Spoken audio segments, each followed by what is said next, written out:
China. The world's oldest civilization was born here. Thousands of years later, it is one of the world's chess powerhouses. For most of the past 30 years, China has held the most prestigious title in women's chess. The legacy of the Women's World Championship is rich. Menchik, Gaprindashvili and Chibananitsa, Kosteniuk, Si Jun and Ho Yifan. Now, three-time world champion Ju Wenjun is defending her title once more. After vanquishing the likes of Katerina Lagno and Alexandra Goryashkina, another rival awaits. Challenger Lei Tingjie had to defeat 3 grandmasters in matches herself to get here.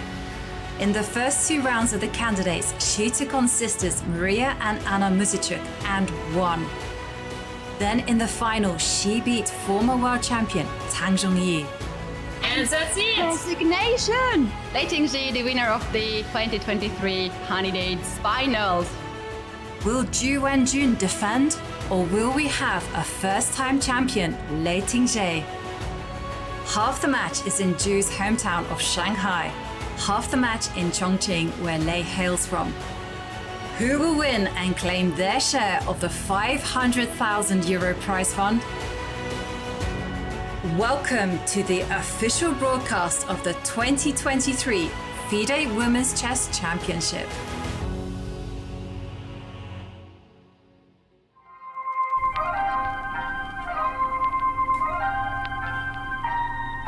Hello everyone and welcome to Game 10 of the Women's World Championship, and the temperature is rising in Chongqing as we reach the final stages. With only 3 games left, this is becoming an epic battle of nerves and endurance. Nothing can separate the challenger Lei Tingjie and reigning Women's World Champion Ju Wenjun. But will that all change today? As we see there, the players, they are about to arrive at the board. They're about to play some magnificent chess, and we are here all waiting for that moment. I'm your host, International Master Jovanka Hauska, and it's a great pleasure to be once more joined by someone who has won nearly every tournament, every title there is in women's chess. She's been Women's World Champion, she's been Women's World Rapid Champion, and of course, 2021 World Cup winner. It's none other than Grandmaster Alexandra Kosteniuk. Alexandra, good morning. Good morning, Jovanka. What a long introduction. Thank you so much. Well, I am as excited as you are. The match is getting closer to its final, and it's just 4 games that left. Is the destiny of the match going to be decided during those 4 games, or are we going to witness a tiebreak? What are your predictions, Jovanka? It's very, very close, and it's all going to be dependent on the nerves of the players today and, of course, in the next 2 games remaining. I actually think we are kind of gearing up towards tie breaks, just like we saw in the match between Ding and Nepomniachtchi, and that would be spectacular if that happened. And of course, we started the tournament, and that felt like a long time ago. It might have been a new lifetime, but here we see it. The match did begin in Shanghai, and it was a very close start. But of course, Lei Tingjie, in a momentous victory in Game 5, she took the lead, and she was 1 point ahead. And then the match moved over to Chongqing, and there it became the Ju Wenjun show. It's somehow Ju Wenjun, the reigning Women's World Champion. She leveled up, she figured out a strategy to unnerve Lei Tingjie, and in Game 8 she got the momentous comeback that she so wanted. And there we are, Game 10, and the match is even. What do you think, Alexandra? Were you following games 7 to 9? Yes, of course I was following these games, and your wonderful commentary was Judith Polgar. I couldn't miss that. And what can I say? It seems that Ju Wenjun completely changed her strategy. She started playing unexpected openings, surprising her opponent game after game.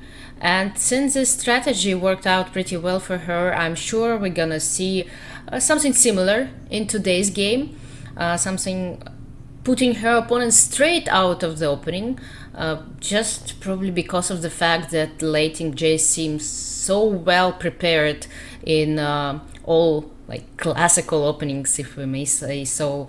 Then yeah, Ju tried something else and it seems to be working for her. Well, at least in the last 3 games she was the one putting pressure onto her opponent, winning back, leveling the score. So I expect to see something new and never played before in this game as well. That's exactly what I'm expecting as well. I mean, it's been such an effective strategy, as you highlighted, just to become a moving target, just to keep switching, ducking, diving, playing new openings. And the big question, though, is how will Ju Wenjun launch that first surprise?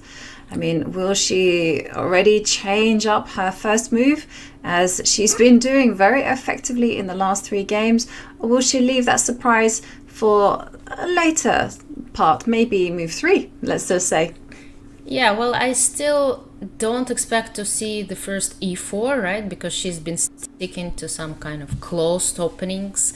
And so, and I think generally closed openings there give you a possibility for longer play, because when you play e4, it kind of it's an immediate battle, right? It's straight away from the first move on, but it can lead to pieces being exchanged pretty fast and to some like long theoretical lines that quite hard to avoid. Well, if you play d4 or like knight f3 c4, something like that, it's a more positional approach, less concrete, and that means that you can play something similar that actually led Ju Wenjun to victory, right? Something was like small, tiny moves, b3, g3, like not diving directly into those complications.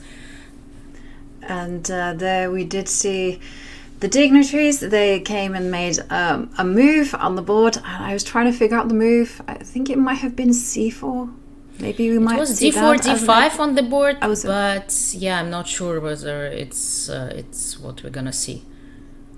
Well, definitely. We did see Lei Tingjie. She, as always, full of expressions. She turned, gave a big smile, and there we see her looking up at the ceiling, getting ready for game 10.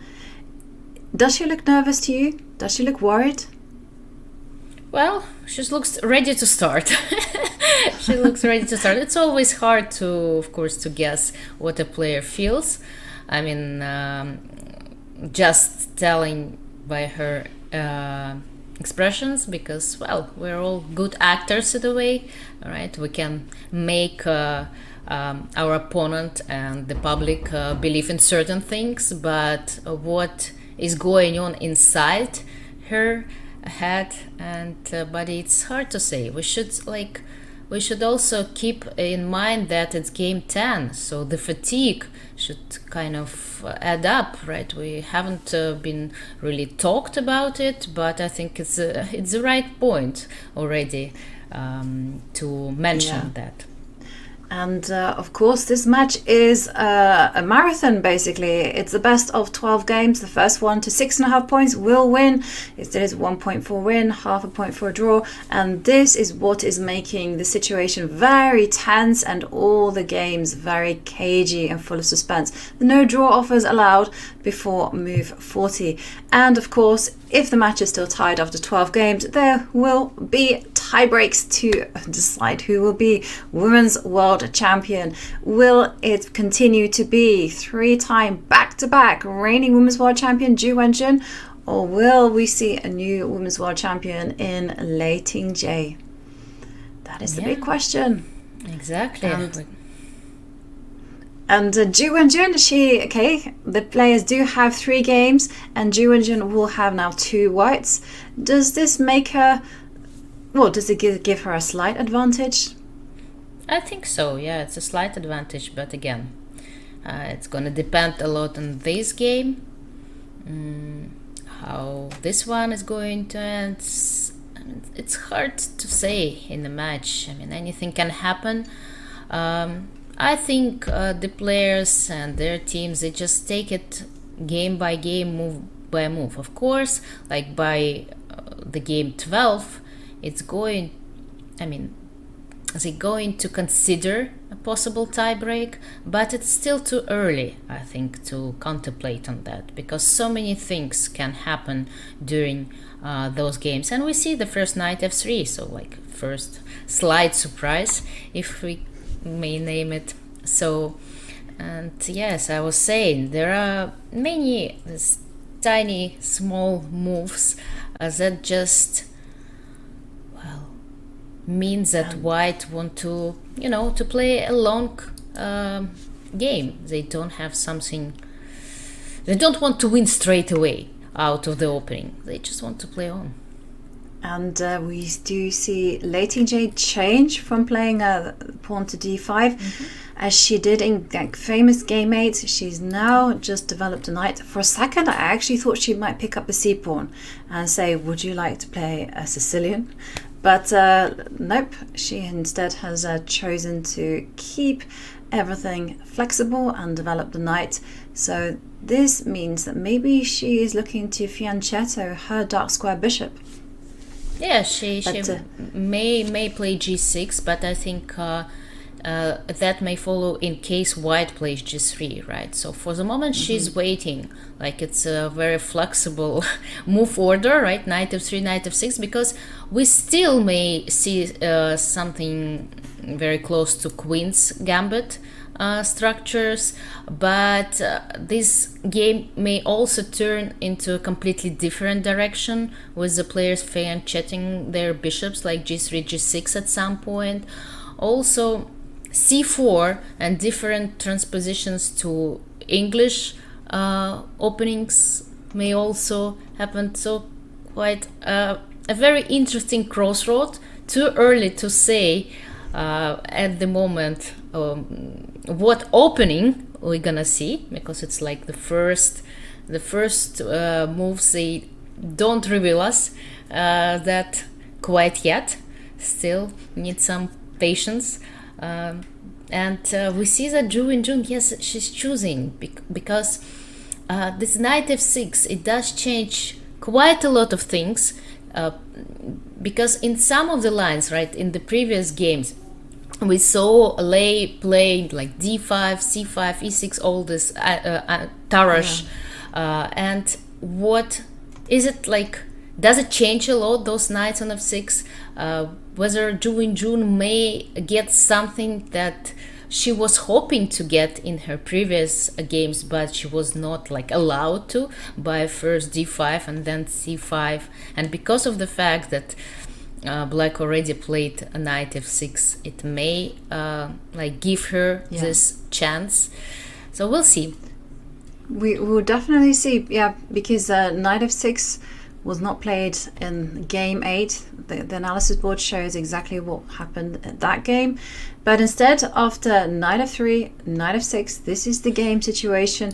Ju Wenjun is considering on choosing what she will play. She is not out of theory just yet. It may look like it, yes, sometimes that players take so long, contemplating on their first moves, but in fact they're like playing with all those move orders, with those small nuances, and there's so much theory nowadays that sometimes you really need to take your time to be able to stay afloat. Yeah, and still waiting for Ju Wenjun to make a decision, and we've highlighted she might want to play g3 and develop the light square bishop to g2. That's something that Ju Wenjun has done in the past. She's also played for c4 ideas, again just staking that claim in the center before committing to where she would put this light square bishop. And of course she could take it back into the mainstream. She did this before by also playing d4. But Lei Tingjie has been very well prepared when she's opened up with the queen's pawn. So it's unlikely that she will pick up the queen's pawn. is there anything else that she can do? I guess she could also play b3. And okay, what do we see? We see c4 on the board. Okay, so I expect to see e6, or there is a possibility of c5 as well. I mean, e6, yeah. So now, like in case Ju Wenjun plays d4, we might see d5, and that's, I think, exactly the opening we saw in the first game. So after d4, d5, in the first game where Ju Wenjun had white pieces, knight c3, she played. There were several other games, right? C5 in one of the games, C5, and d takes she c4. played pawn takes pawn. Yeah. Right.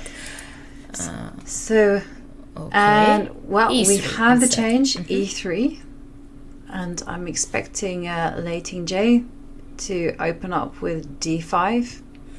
And There you then we go. might see b3. I think we will see b3. Well, d4 is also possible, and the reason behind this e3 move is to protect the pawn on c4, right? So as simple as that. So black doesn't have a possibility to get into this Vienna gambit, and if black plays c5, well, probably Ju Wenjun did prepare something there. Yeah, I mean, it doesn't take a rocket scientist to see that Lei Tingjie, she really favors c5. I think she's done it in every single game where she can. c5, there you go.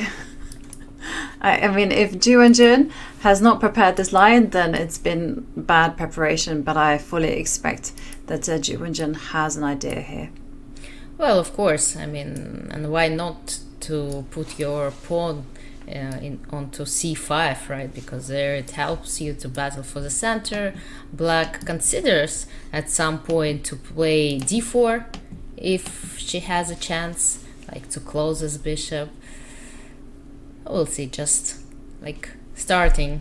I know that b3 has become incredibly popular after some courses on Chessable, and there were many players advocating for this move, for this like flexible move, because again, even though white didn't play d4 for the moment, it doesn't mean that she is not going to make this move. She may play it at any point, right, even now, or she may refrain and do something else. So yeah, in this particular position, I can see that white is already at the crossroads, because if you do play a move like bishop e2, then okay, just pull it up. d4 is the main move, and the whole point is that you grab the space, and if black is allowed to reinforce the center with e5 and develop the pieces, and just manages to maintain that harmony, then of course black will stand better in terms of space. But that's why Ju Wenjun, she chose not to play bishop e2 and instead took the pawn on d5. And Lei Tingjie, she's well prepared as always. She did play pawn takes pawn in the center. Okay, so the bishop is going to be developed onto b5, I believe. That's what idea. Well, I mean, now bishop e2 is still possible, but it looks a little bit passive at this. No, it is on the board. Bishop e2. Yeah, bishop e2. No, but bishop b5 is the main move. It's definitely the main move. And instead, bishop e2 choosing her first, perhaps, surprise of the match. And she's playing, not the match, the game is what I wanted to say. And bishop e2 played, and Lei Tingjie playing very fast, as always, a6. Yeah, indicating but hang on a second. That's a new move. Is it? I mean, let yeah, me not according check it to out. my database. I would be pretty surprised. No, it's not. It's not a new move. It was number 3. It's not number first choice. The first choice is simply to go bishop d6. My bad. Okay, well, the latest game in my database that I see with this move was played. It's a blitz game between Vincent Keimer and Levon Aranyan, played this year, and there were several other games as well. So we're still in the theory books, if we may say so. Antonetta Stefanova played this line with white as well. quite pretty recently in the European Championship 2022. So still, well, we know for sure that Lei Tingjie is playing according to her preparation. She's not this kind of a player who hides it, right? There are certain players who prefer, even if they know all those theoretical lines, just to stop, to think over, and like maybe make their opponents believe that they're out of the home preparation. But Lei usually plays, if she knows the moves, she plays them out pretty fast. And she starts thinking only at the point when she's not sure anymore and she hasn't looked at a certain position. So for the moment, she is in her books. Yes, and she hasn't been surprised. And as you've indicated, the speed is there. And Ju Wenjun is the one who's being cautious and taking her time. After a6, I can see the most popular move and the most logical move to my eyes is to play d4. Yes, exactly. And I was just wondering, if you don't play d4, will black themselves play d4? Yeah, it's always an option. For example, what's going to happen if white castles? Because if you play d4 here, like the main concern that white may have is that black is going to capture on d4, c takes d4, and then after knight takes d4, like d4, c takes d4, knight takes d4, black is going to give a check on b4, bishop b4 check. And in the game of Antoaneta Stefano, for example, I mean, you can of course cover with your bishop to c3, but that kind of, I don't think white wants to exchange this bishop because it looks so beautiful on this long diagonal, so you want to keep it on the board. But since you cannot really cover with your knight because of this annoying pin and knight e4 possible, the only other choice left is to play king to f1. And that's exactly what Antoaneta did. It's kind of also sad to lose a possibility to castle, but white's idea in that game was that after a short side castle, she just played h4. And so she decided to use the rook on the h file to support this pawn. And well, some game began and she won in the end.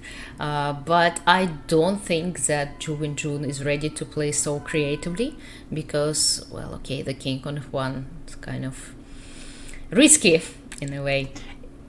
It is risky. It is modern day chess though, but if it were Lei Tingjie playing with the white pieces, I would say absolutely. This is what Lei Tingjie has prepared. But Ju Wenjun is much more classical. She likes to follow the opening rules, get your king developed, and put it into safety, and then just get the game and continue from there. So I'm anticipating that we are not going to see d4 as you showed us because of this check, but we're probably going to see castles, and then the point of a6 becomes clear because the only reason for this move is, I guess, if you go d4, but hang on a second, d4 is on the board. Commentators curse. I've very confidently said one thing and of course something else has happened, but d4 has been played. Okay. Yeah, but I don't expect to see a king f1 after knight takes d4, bishop to b4. Well, it just seems that white is going to play bishop c3 after all, and probably Ju Wenjun is fine with this structure because the structure we're gonna see after all those exchanges, like c takes d4, knight takes d4, bishop b4, bishop c3, then bishop takes c3, knight takes c3. It's the structure with the isolated pawn on d5, right? And we know that in long term it's a weakness, a positional weakness. Whether it can be exploited or not, it's another question. And but definitely it gives white a long-term advantage, a small positional plus, but as we've seen in this match, Ju Wenjun is fine with these long positional pluses, even like the slightest ones. Well, she believes in herself, and she believes in long games. She certainly does believe in long games, and also she's had a lot of experience with match play because, of course, she beat Tang Zhongyi in 2018, she beat Alexandra Goryachkina in 2020, and in that match went to tie breaks. So she has experience with playing the long game. She also knows exactly mentally what it takes to become women's world champion. And I suspect that Ju Wenjun has taken this long game approach simply to tire out her opponent. But I think in some ways this can be a little bit risky because Ju Wenjun isn't the more experienced player of the two. She's the older player, and traditionally we have this concept that, you know, the younger player has more energy, is actually got more energy to last for the whole marathon, shall we say. But yeah, but at the same time, we should see that Lei is a more energetical player, right? In a way, we've talked a lot about her expressions, about her postures, attitude, and body language, and so on. But it all takes up energy. So even though she's younger, but because of her, her special abilities, she might just require more energy. That's what I want to say. Yeah. She's more energy consuming, and while Ju Wenjun is a quieter, right? We've talked about introvert and extrovert playing a match, but that also might mean that Ju Wenjun doesn't require as much energy as her opponent, and again, it may be quite a big and significant advantage for Ju Wenjun in a long match. She's just calmer, and it's how her body feels and lives, and it's just so also good for those long matches. Yeah, I agree. And also, if we think about it, you know, Ju Wenjun, obviously being experienced in match play, she would have understood that there were some lessons to have learned from her previous. Maybe she worked too hard, maybe she didn't work smart enough, and in this match she will be able to use all those previous experience to conserve the energy, to know exactly how to rest and recuperate. Whereas Lei Tingjie, I'm sure, she's so buzzed with being the challenger that, you know, she's worked incredibly hard in the run-up to this match, maybe worked too hard, maybe hasn't given herself enough time, and as the match draws to its conclusion and we've had these long, lengthy games, every single game has been tense, it's been full of emotion, it's been full of suspense, and I'll be honest with you, Alexandra, I am feeling it as I'm just the commentator. Right. And I can't even imagine what it's been like for the players who've been thinking about this particular moment for such a long time. Yeah, me neither. I've never played such a long match, facing just one opponent day after day, and needing to play against the same player over and over. So it must be exhausting. But again, nothing has been decided yet, right? They started with the even scores, they continue with the even scores, and of course the tension grows, the nervous pressure grows. It's hard, but these players, that's why they're there. They can handle this pressure, and they should handle this pressure if they want to get this crown. Yeah. Ultimately, the strongest person will win, and we are waiting for Ju Wenjun to come to a choice. She has the possibility of playing king to f1 with the idea of developing and perhaps pushing pawns on the king side, and instead we were just going to mention the second possibility, which is simply to play against this d5 isolated queen's pawn and offer trade of bishops. And That indeed happens, and Lei Tingjie, quick as a whippet, that fast little dog, and just retreats the bishop back to d6. Yeah, while we were talking, I checked like all the games that have been played, and actually, like bishop d6 is one of the main moves. The other move that was played pretty often was queen to a5, and bishop takes c3 seems to be as a big inaccuracy. In fact, well, the engine starts to give a very big, pretty big advantage to white after this exchange. Bishop takes c3, knight takes c3, and actually nobody exchanged on c3 out of 20 or even more games played with this move, order, and position. Nobody made this positional mistake. So black did keep the bishop on the board in most of the games. And yes, we know if you have an isolated pawn, if you're playing with it, you should keep as many pieces on the board as possible, because even though an isolated pawn is like a weakness and long-term weakness, but it also, like, dynamically it can give you some extra possibilities, and you should rely and play for them.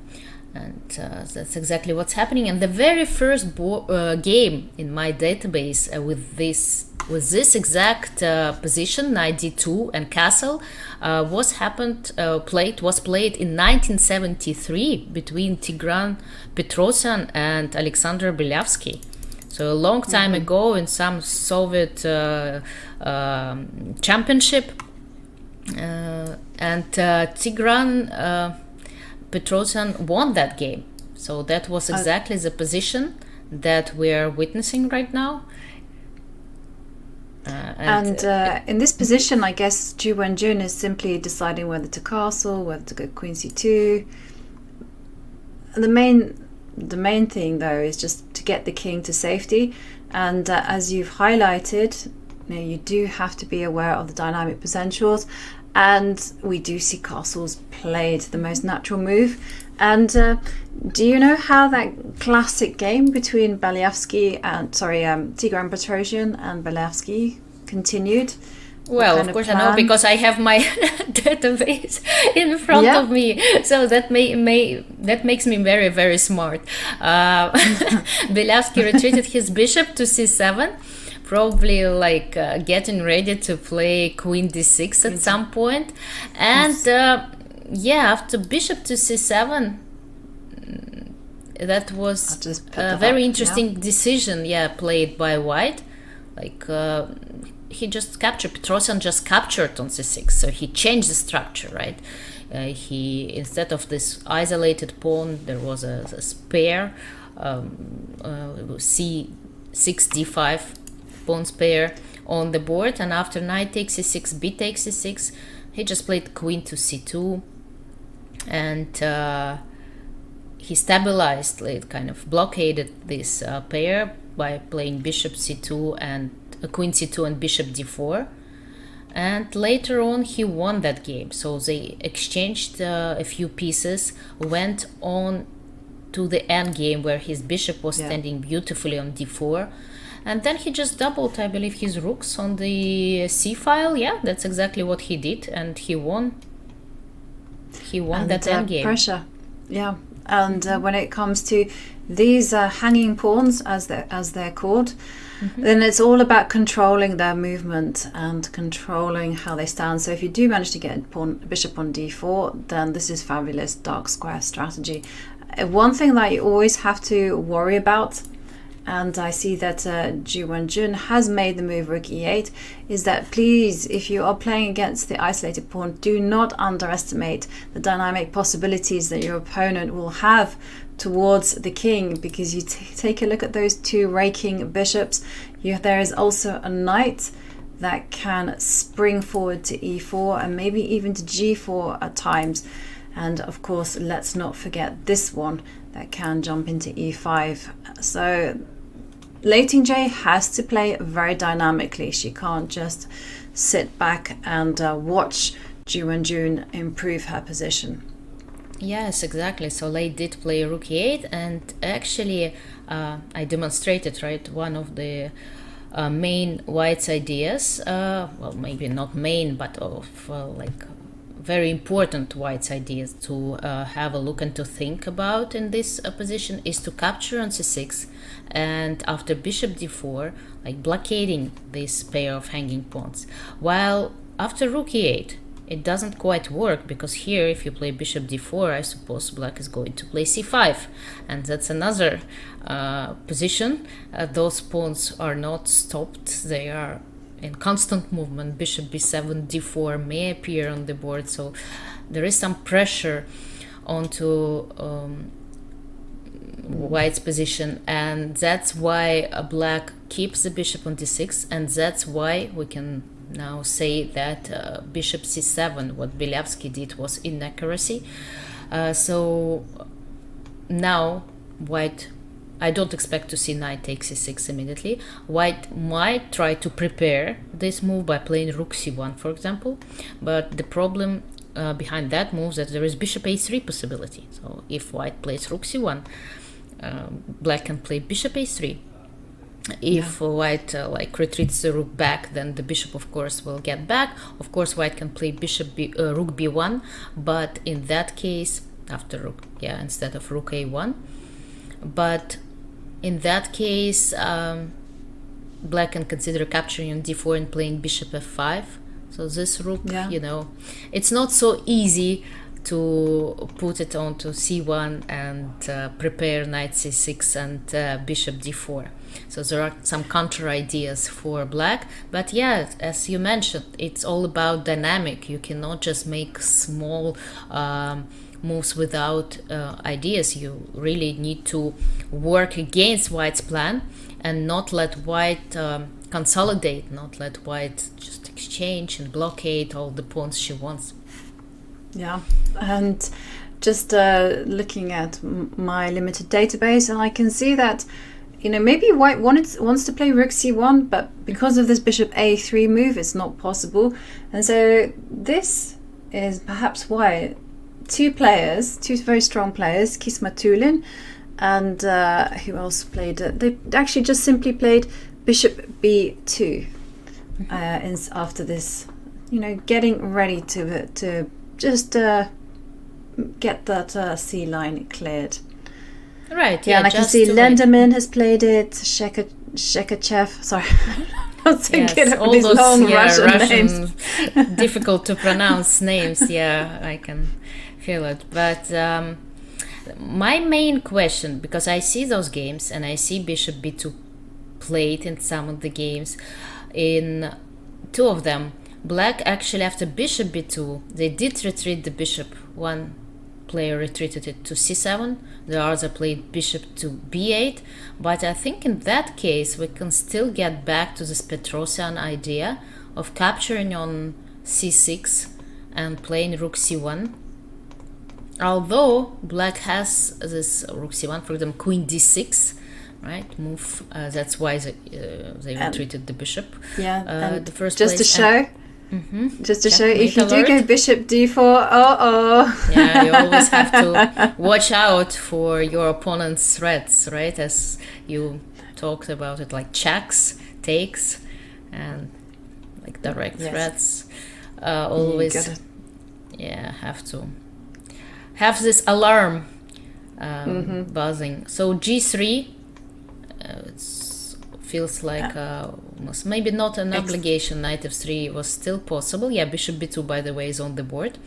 So and here is a very interesting moment, because this position has not been played. So nobody after bishop c7 or bishop b8, white didn't capture on c6. But I still wonder whether it's a possibility. Of course, when you play g3, your heart like kind of trembles a little bit because of those weakened white squares, but you see your light squared bishop on e2, and you believe that it can be transferred somewhere to g2, and then again those hanging pawns, you just hope to put pressure onto them. But again, bishop c7, bishop b8, is it like that? Is it necessary? Can't black play something else instead? what are other options here in this position for black? Yeah, that is a big question. Bishop c7 is very thematic because you often see this position with colors reversed, and there are some few like important ideas that you kind of came across, and one of them was setting up this pawn formation of something I call the wall. And yes, it makes you nervous when you have your pawns and like you said, those light squares around the king are weak. But on the other hand, you know that you are definitely blocking this bishop and any checkmating ideas that are coming your way. So that's one you need to put in your memory banks when you're playing this type of position with the white pieces, or when you have it with the colors reversed. Say white has the isolated pawn, then you're defending against it with the black pieces. And also I want bishop, this idea of setting up the battery is also very common. Other ideas, jumping in with the knight to e4, but I don't think anyone has tried that. Or another one is just you're a bit stuck with this light square bishop. You don't have a good square for it. So yeah, I'm trying to get that one out and I can't see a square. So maybe I will leave that decision Bishop for a later d7 stage. is a possibility, yeah. Bishop d7, yeah, but it kind of does also feel not very incisive, especially because it blocks the queen from getting to the d6 square. So I think bishop c7 is a very natural move. I prefer bishop c7 over bishop b8 because bishop b8 somehow blocks in the rook, and the rook on a8 might want to swing towards the center at some stage. Yes, but I was just wondering whether you really have to, retreat your bishop, because when you retreat, as I indicated, it may help white to capture on c6, play rook c1 and to blockade those pawns. Well, maybe I can just wait. I mean, what is white's next move? Because we know that after rook to c1, there are ideas connected with knight takes d4 and bishop a3. And what is white going to do? So that probably why bishop d7 is not that bad after all. Just to see and wait, to make this one small waiting move and see white's plan, which actually can be connected with playing a3, something small like that. And I just also remembered that I had suggested another move, knight to e5. That also has been played before, and I feel that maybe that one is more in Lei Tingjie style. Put the knight in the center, just get rid of these knight take knights possibilities and start thinking or just threatening to your opponent that, hey, my pieces are coming your way. Very aggressive approach. Definitely. And we are reaching the close to an opening today, which is very dynamic and very strategical at the same time. It's a battle between Lei Tingjie's dynamic possibilities, where she is thinking about how she is going to continue the rest of the opening, whereas Lei Tingjie, Ju Wenjun has the long-term possibilities. It's going to be such an interesting clash. We are 13 moves in and things are brewing very nicely for a fight. And in the meantime, we're going to take a very short break, but don't go anywhere because we'll be back with all the action in just a few minutes.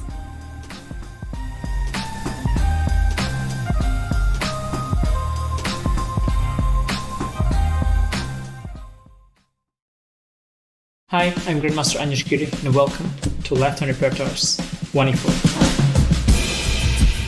The so-called Latvian gambit is horrible. f5, knight takes e5.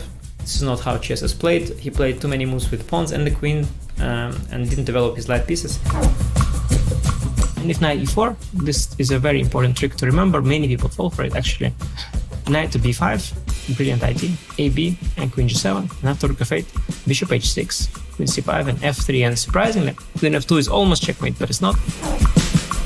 If your opponent wants to be solid, we go for the aggressive for the kill. If your opponent wants us to go for the kill, we play simple chess and just use the fact that we have more space in the center, clear-cut plans, and nothing to worry about.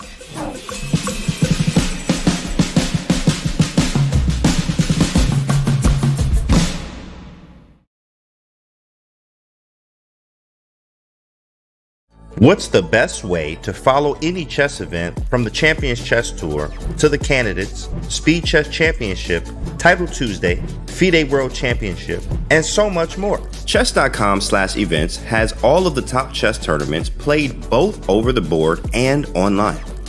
Analyze and review games from the world's greatest players with live commentary, cloud analysis, Opening Explorer, and table bases.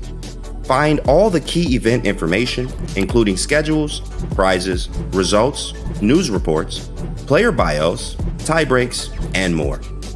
Even compete by voting for your predicted results. Explore chess.com/events today on web or with our iOS and Android apps and experience chess like never before.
I didn't think about winning or defending the goal. I just think we're still a strong team and hopefully we can play our best.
Hello everyone, and we are back, and it's all about reigning women's world champion, 3-time back-to-back champion. She earned the title in 2018 and also just kept it. She defended it a few months later, and now we see her.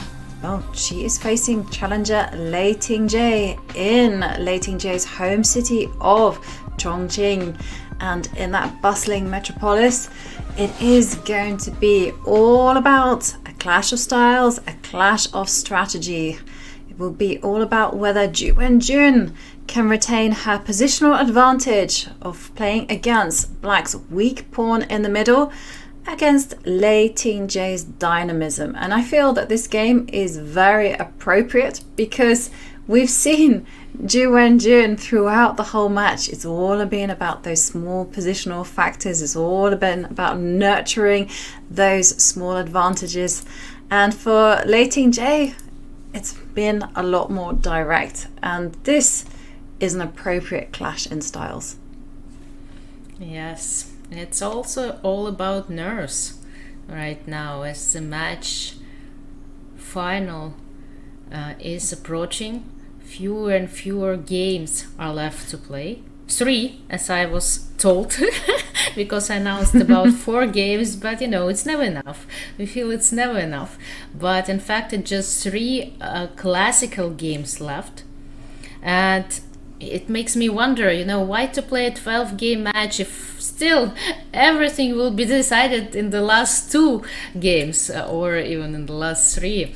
And but that's how those World Championships matches are being played. So just 3 games, no more a possibility to make a mistake, it feels. It's just fewer chances to correct it if you make one. And maybe a tiebreak if the score is even, if it's 6-6, and what we see on the board. Yeah, if we do see a tiebreak, who do you hold as a favorite, Alexandra? Because you were mentioning to me before that Ju Wenjun, she's been World Rapid Champion, and she in fact has been a 2-time World Rapid Champion. She was in 2017 in Saudi Arabia, I think it was, and then in 2018 in St. Petersburg. Yeah, but I still feel that it's very hard to compare a World Rapid Championship with a tiebreak for the classical world crown, because first of all the time control is different. In World Rapid we play 15 plus 10, while here it's 25 plus 10. It's a huge difference. It's almost a classical game. It's not a Rapid anymore. Why 15 is very closer, it's closer to Blitz, right, than to Classic. We used to play with 25 plus 10 all the time. But anyway, it's a different time control. It's a different responsibility, if I can say so, because in the World Rapid, even if you lose 1 game, there are gonna be 10 more games, right? While here, you just don't have this right to make a mistake. We saw what happened in Непомнящий День tiebreak, right? 1 mistake in 1 game and the match is over. And it doesn't matter, you've played for 1 month, but just 1 mistake on 10 seconds and that's it. And since the pressure is so different, it's the atmosphere, it cannot be compared, I think, with Rapid Championship. So of course Ju Wenjun is a very experienced, a very strong player with shorter time controls, but we can say the same about Lei Tingjie. She's also very good with shorter time controls, and it's gonna be all about handling your nerves and being able to not to crack under pressure, because it's gonna be enormous, this pressure onto both these players. So we're gonna see, but still 2.5 games to go. 2.5 games to go. We've seen the opening. It went well for Black, and during the break, actually, I checked. I searched this position, and there were so many games, and I was so surprised. But in fact, this position did happen with white to move. So with an extra tempo for white. This exact position where many players played rook c1, and even then, there were different results. While here it's black to move. Does it change a lot? This extra, half a move advantage? I'm not sure. It's still about this isolated pawn, right, and about white being able to somehow simplify the position and stay with this small positional advantage, and with black being able to neutralize, to not neutralize, but to somehow put this pressure and use these isolated pawns pluses. Yeah, it is for white. It's a question of the long game. So general rule here is if white manages to trade off minor pieces, then the weakness of this pawn grows in significance. If black manages to kind of keep all 4 minor pieces on the board, then they will have the dynamic advantage. If they have 3 minor pieces, then still it's kind of in the balance. 2 minor pieces, already you're going to have to start suffering a little bit, and you need to gain activity in other ways. And there we see Lei Tingjie, the consequence of moving the knight from, let's after bishop d7, which is a nice developing move, also protecting the c6 knight. Ju Wenjun played knight to f3. The consequence is that the control on e4 has been released, and that's why Lei Tingjie jumps in with the knight. It's a nice active move. And now the ball is passed to Ju Wenjun, and she's being told, what should you play next? And I suspect that moves like rook c1, maybe your idea of a3 will come into play. Yes, well, with the knight on f3 protecting the knight on d4, probably rook c1 straight away is a possibility. But you mentioned knight e4 plan like earlier, and if a white rook from f1 kind of leaves the square and gets to e1, then some ideas with knight takes f2 sacrifices start to be hanging in there. Maybe not immediately, because black still need to put more pressure onto e3 file, but it's the same ideas that we see pretty often with white in the same structure, where white has this isolated pawn on d4 and knight e5, rook e1, knight takes f7, like a very famous plan.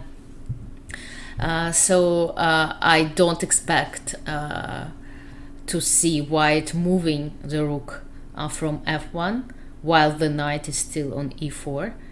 And yeah, rook c1 seems to be more probable, but then again, I mean, black can start playing very aggressively and try to transfer her queen to h6, like queen f6, queen h6 might be a very interesting plan for black here, playing according to this isolated pawn structure, right? Trying to use all the possibilities that this pawn gives the position.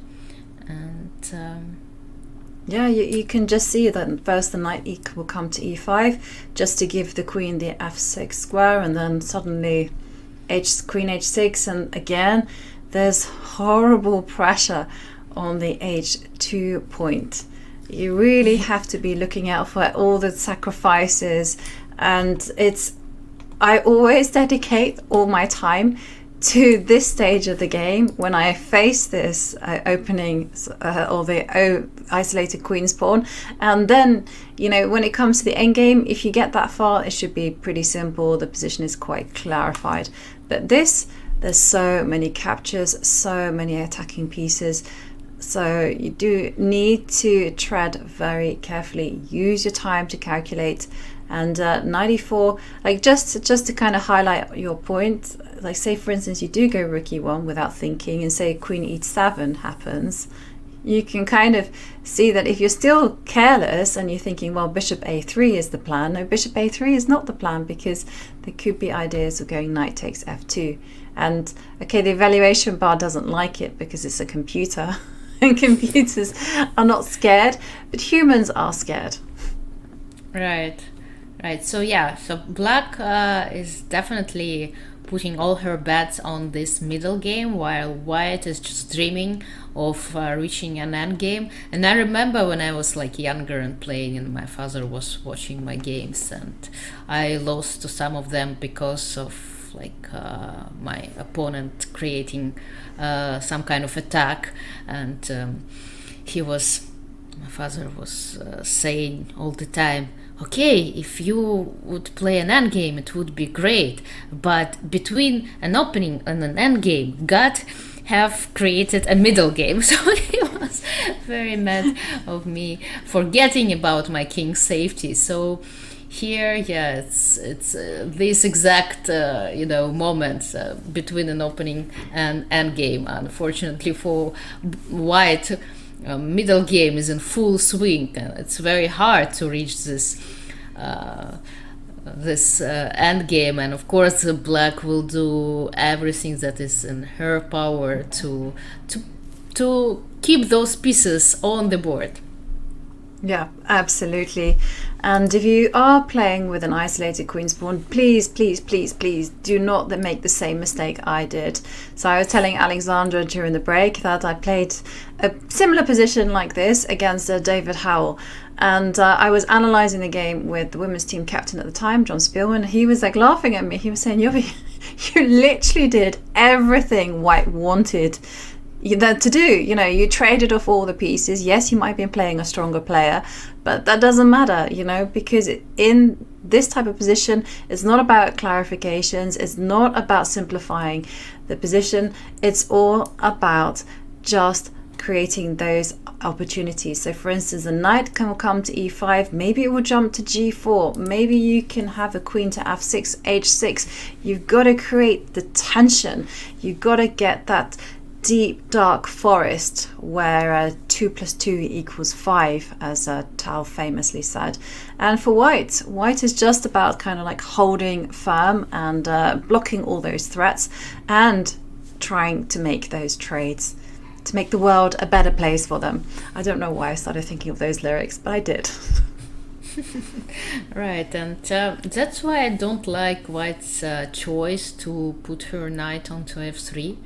It just seems so easy with a knight on e4 for Black from now on. So if I were White, I would, try to keep my knight on d2, just out of safety reasons, and so go back to and do something position. Else, because do something else. Yeah, again, we discussed rook c1. Unfortunately, it doesn't seem to be working very well. Because of knight takes d4, and then if I capture with the bishop, there is bishop a3. But still, even this position, well, rook a1 should be moved to a1. But even this position seems to be much safer in a way than the position in the game, because I think after knight e4, Black reached, what she was playing for was Black. That's the exact situation Black is hoping for. And these pieces are still on the board. There have been no trades, and the big question is how to connect the pieces and make them play purposely. Because you could play a3, which probably is a good move, or rook c1, I don't know, a3, and then still you have to answer. So for instance, rook c1, queen f6 could be coming. And any move you make, basically queen f6 can be played, unless you protect your bishop on b2 somehow, but I don't see how you can protect it. Yeah, because if knight takes knight, you have queen takes bishop, and oh dear, bad things are happening to the bishop on e2, and this knight on c6 is under attack. So queen f6 is coming your way, and Alexandra's idea of queen h6 with weaknesses happening. Remember, Black has these two raking bishops and a knight sitting pretty on e4, and another person gearing up to join the attack. There's a lot of arrows I've drawn. Nice. When I was playing, Title Tuesday yesterday, some of my spectators were complaining that I don't draw enough arrows to show and indicate where my pieces go, what are the ideas, and say, come on, I have only 3 minutes, I'm not as good as Hikaru, to be able to draw arrows, to think about the position, to commentate. I'm just not as good as some of the streamers. Just takes so much practice and just feels quite a different level to be able to do all of that. But Yeah. right now we're witnessing a classical game, so we have all the time in the world to draw those beautiful arrows and to indicate players' ideas. So that's great. Yeah. I can sympathize with you. So sometimes I stream, and when I do, I find it very difficult to draw arrows, talk, engage with chat, play Right. good chess. Like Right. something is suffering, right? Usually Usually it's bad the chess. chess. Yeah. Right. So, yeah. I remember the very first time I streamed in 2023, and I thought, oh, goodness me. I felt like quitting. I decided to do Title Tuesdays because I thought it's going to be good for my confidence, just to play these title players. And yeah, and I was like, has anyone ever like rage quit on their very first stream? And chat was very nice. They said, oh, the top players do it all the time, and I was like, oh, okay, that's good. I'll push on and I'll see how it goes. But you always have an excuse that you lost because of your stream, not because of the way you actually play. Yeah. Right? I mean, you play just badly, not because you play badly, but just because you streamed. So that's it's nice to have an excuse. I like that. Okay, that's a good thing to have in mind, because I was just sitting there thinking, like, I'm just literally streaming my bad chess, and I didn't. The intention was not to play bad. And will we see a rage quit today? Very well connected. Maybe. No, today's Wednesday. Today's Wednesday. Also, one of my downfalls when I play chess is I always forget what day it is. Yeah, Talking Tuesday is behind us. My daughter keeps telling, "Oh, I'm sorry, you've been having this Talking Tuesday, and I called you. Oh, I'm sorry, you were busy." But actually, tomorrow is a big day. It's going to be the International Chess Day tomorrow, and the 20th of July, because it's the day where FIDE was founded, and it's been now celebrating for many years as the International Chess Day. And there are gonna be several arenas, 12 hours of arenas, streaming arenas for streamers. So yeah. Oh, okay. I think Maybe I'm going to time I'm to- going to pick those to those 2 hours, and I'm going to demonstrate my bad chess as usual. So nice way to celebrate chess day anyway. I think so too. And talking about chess, of course, after this tournament finishes, after this World Championship match, we know that Ju Wenjun is gonna not go back home, but she's also she's going to go to Baku, to a tournament where you're playing, and you won the World Cup the last time it was there in Sochi, right? Yeah, 2021, a great experience for me. Very hard to beat. I mean, just something unbelievable. You just usually dream of such a tournament happening in your career, because everything just was working so perfectly well. For me, it's a knockout event, so you never know what to expect, and you're actually ready to finish your tournament pretty fast, because there are so many great players, and like you're facing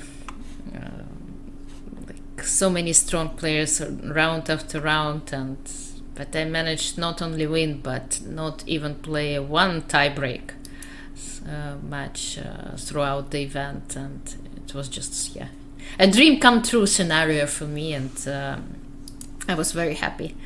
I am very happy that such a tournament, is a part of my career. And Ju Wenjun, of course, she's going to start to play starting from the second round, because the format of the World Cup has been slightly changed. So we see more players participating. There are possibilities to qualify for this World Cup via the Chess Olympiad. And meaning that the top rated players, they begin from round 2, similar to like different tennis tournaments. So Ju Wenjun's first game in Baku is going to be on August 2nd. she's gonna have some time to recover and prepare mentally for a completely different format. But of course, it will be such a delight to see her playing again after such a long pause due to this pandemic and her not being able to play abroad. So we'll see her in Baku. We will see her in Baku, but what is very kind of curious about it is that, okay, you win the World Cup, you get a place on the candidates, and of course, the candidates tournaments will decide who is the challenger for the Women's World Championship match. So it's interesting that Ju Wenjun is playing in a tournament where she doesn't need to play. And also, let's remind ourselves that the runner-up of this match will get a direct spot into the candidates. 2024 candidates, that's gonna be played in Toronto, if I'm not mistaken. I think it's and it's gonna be parallel, 2 candidates, men and women, which is exciting. I mean, it's those two are very, very interesting tournaments, like the most important tournaments of this whole qualifier cycle, where we find out name of the challenger. And yeah, it's gonna happen in April 2024 in Toronto. So, but the World Cup is not only about qualifying. Of course, there are three spots, 3 players are gonna qualify from 2023 FIDE Women's World Cup, and probably also 3 let me check, and also 3 players from FIDE, like overall Open World Cup. So quite a lot of just a very, very important start for many players, just a possibility to qualify for this 2024 candidates, because in the candidates there are only 8 players per tournament. It's very hard to get in, and in the women's cycle it's only via a different qualification tournament. It's not, you cannot be there is no spot for the top rated player in the world compared to the open cycle. So you really have to play somewhere. It's either the series of Grand Prix, which is already over. We know 2 names, Ekaterina Lagno and Alexandra Goryachkina qualified. We know that the runner-up, the player who loses in this match, is going to play in the 2024 candidates. Also, as I mentioned, there are going to be 3 players qualifying from the World Cup in Baku, and I believe 2 more players from the Grand Swiss at the end of the year in Isle of Man in October. And that's it. No more chances. So basically you have to try, well, if you're not the lucky one, if you're not already playing in China right now, the Grand Prix series is over, so there's just 2 tournaments left where you can actually qualify. But what is great, it's those tournaments, okay, World Cup, well, there are many players playing, right? Even lower rated players have a great chance to prove that rating means nothing. It just number of games played before, but they do have this chance to qualify from the World Cup and from the Grand Swiss. So looking forward to participating in these tournaments and seeing who's gonna be those players qualifying. And you're in good company as well, because Ju Wenjun will be playing, not Lei Tingjie, but also Magnus Carlsen will also be making an appearance in the Open World Cup. It used to be the case, I think it still is the case, that the Women's World Champion could play in the Open World Cup. It's still a possibility. The case. Yeah, and I think I once did play in 2008 when I won the Women's World Championship. At that time it was called what we call now World Cup, the same format. It used to be called a World Championship, and I did play in the Open World Cup World Championship after that. I don't remember whether it was called a World Championship or World Cup at that time, but since it was not played at the same time with Women's World Cup, I did play, yeah, in Khanty-Mansiysk. I think I lost to Shahryar Mamediyarov, if I'm not mistaken, in the first round. Yeah, no, that's a tough start. Shahryar Mamediyarov is not really the person you want to be facing in round one. You need to warm up, and but anyhow, it's a good experience. And Exactly. and there we see we're 14 moves in, and we see that Ju Wenjun, as I see a comment in chat saying, will Ju be okay being down so much time? She's now under 50 minutes. She really is burning time on the clock.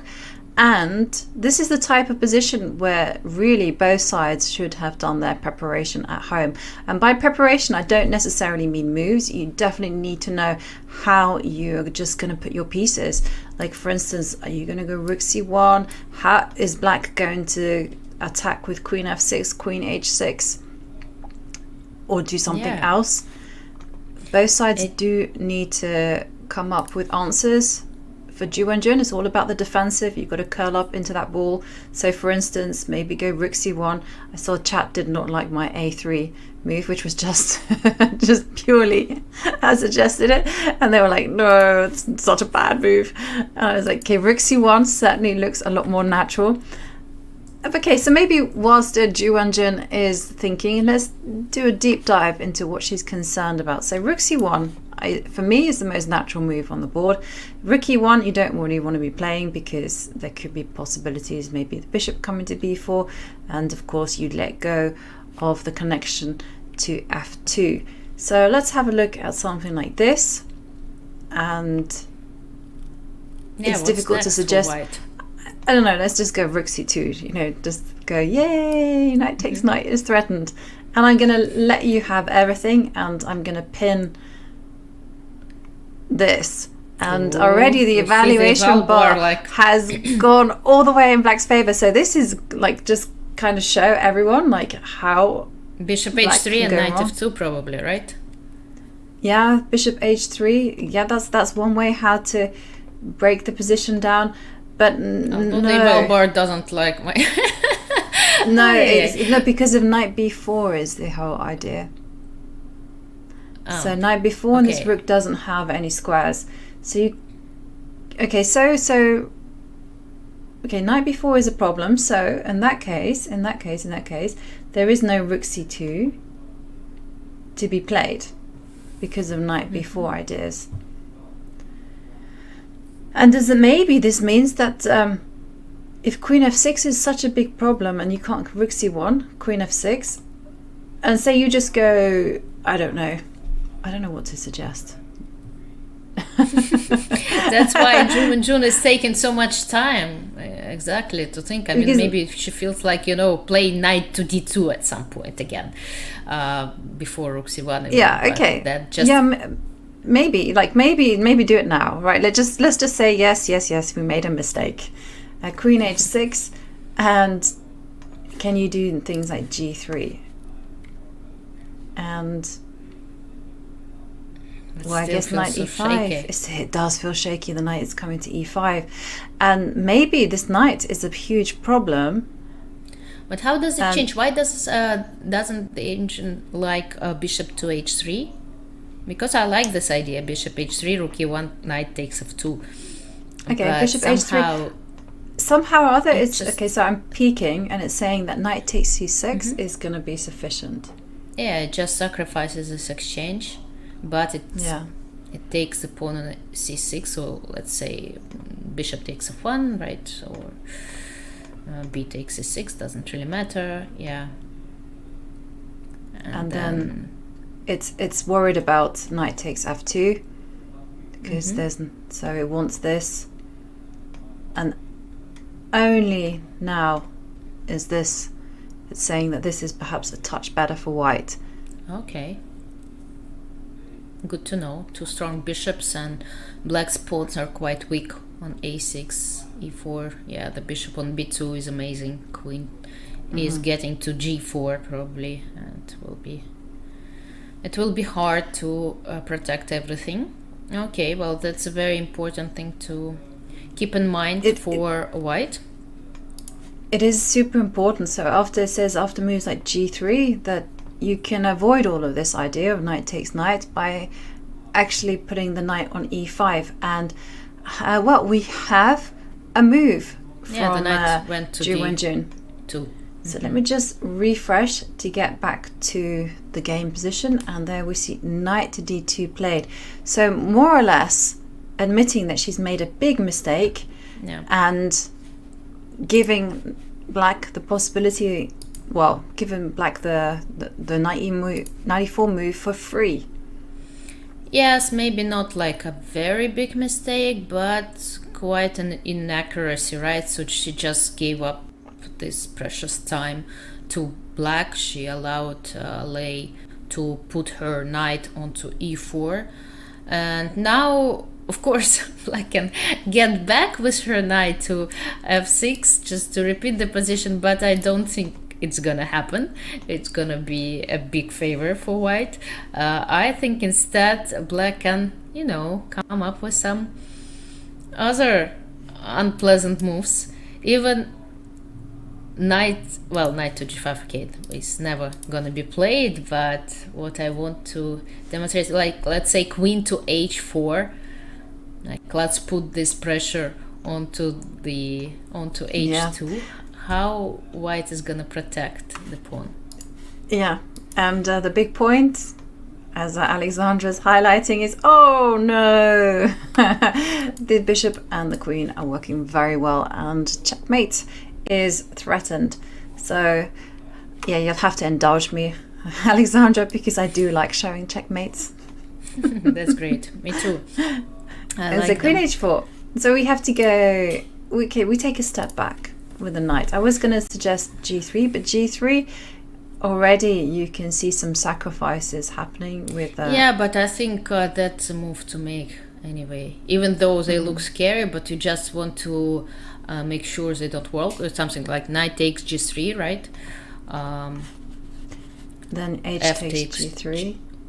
Or yeah, h takes G3. I didn't want this to be loose at the end of it. And then I was hoping that a knight will come to f3 and cover the h2 square, and I would say, and I say this with hesitation, but I think so. Right. Yeah, after h takes g3, bishop takes g3, you can like go knight to f3 or and then let's show that after queen to h3, for example, you can simply capture on g3, which seems to be a very important move to make, and you have this knight h2, right, covering so this is after the sacrifice, h takes g3. Because sometimes when we analyze position, we look at the val bar and kind of stop the line, but in fact when you're calculating it in your game, you really need to prolong and to make sure that you don't know the evaluation. Sometimes you feel it that okay, this attack should not be working, but still you need to calculate till the end, like queen h3, knight h2, and now I think you can stop it and like say that white is okay.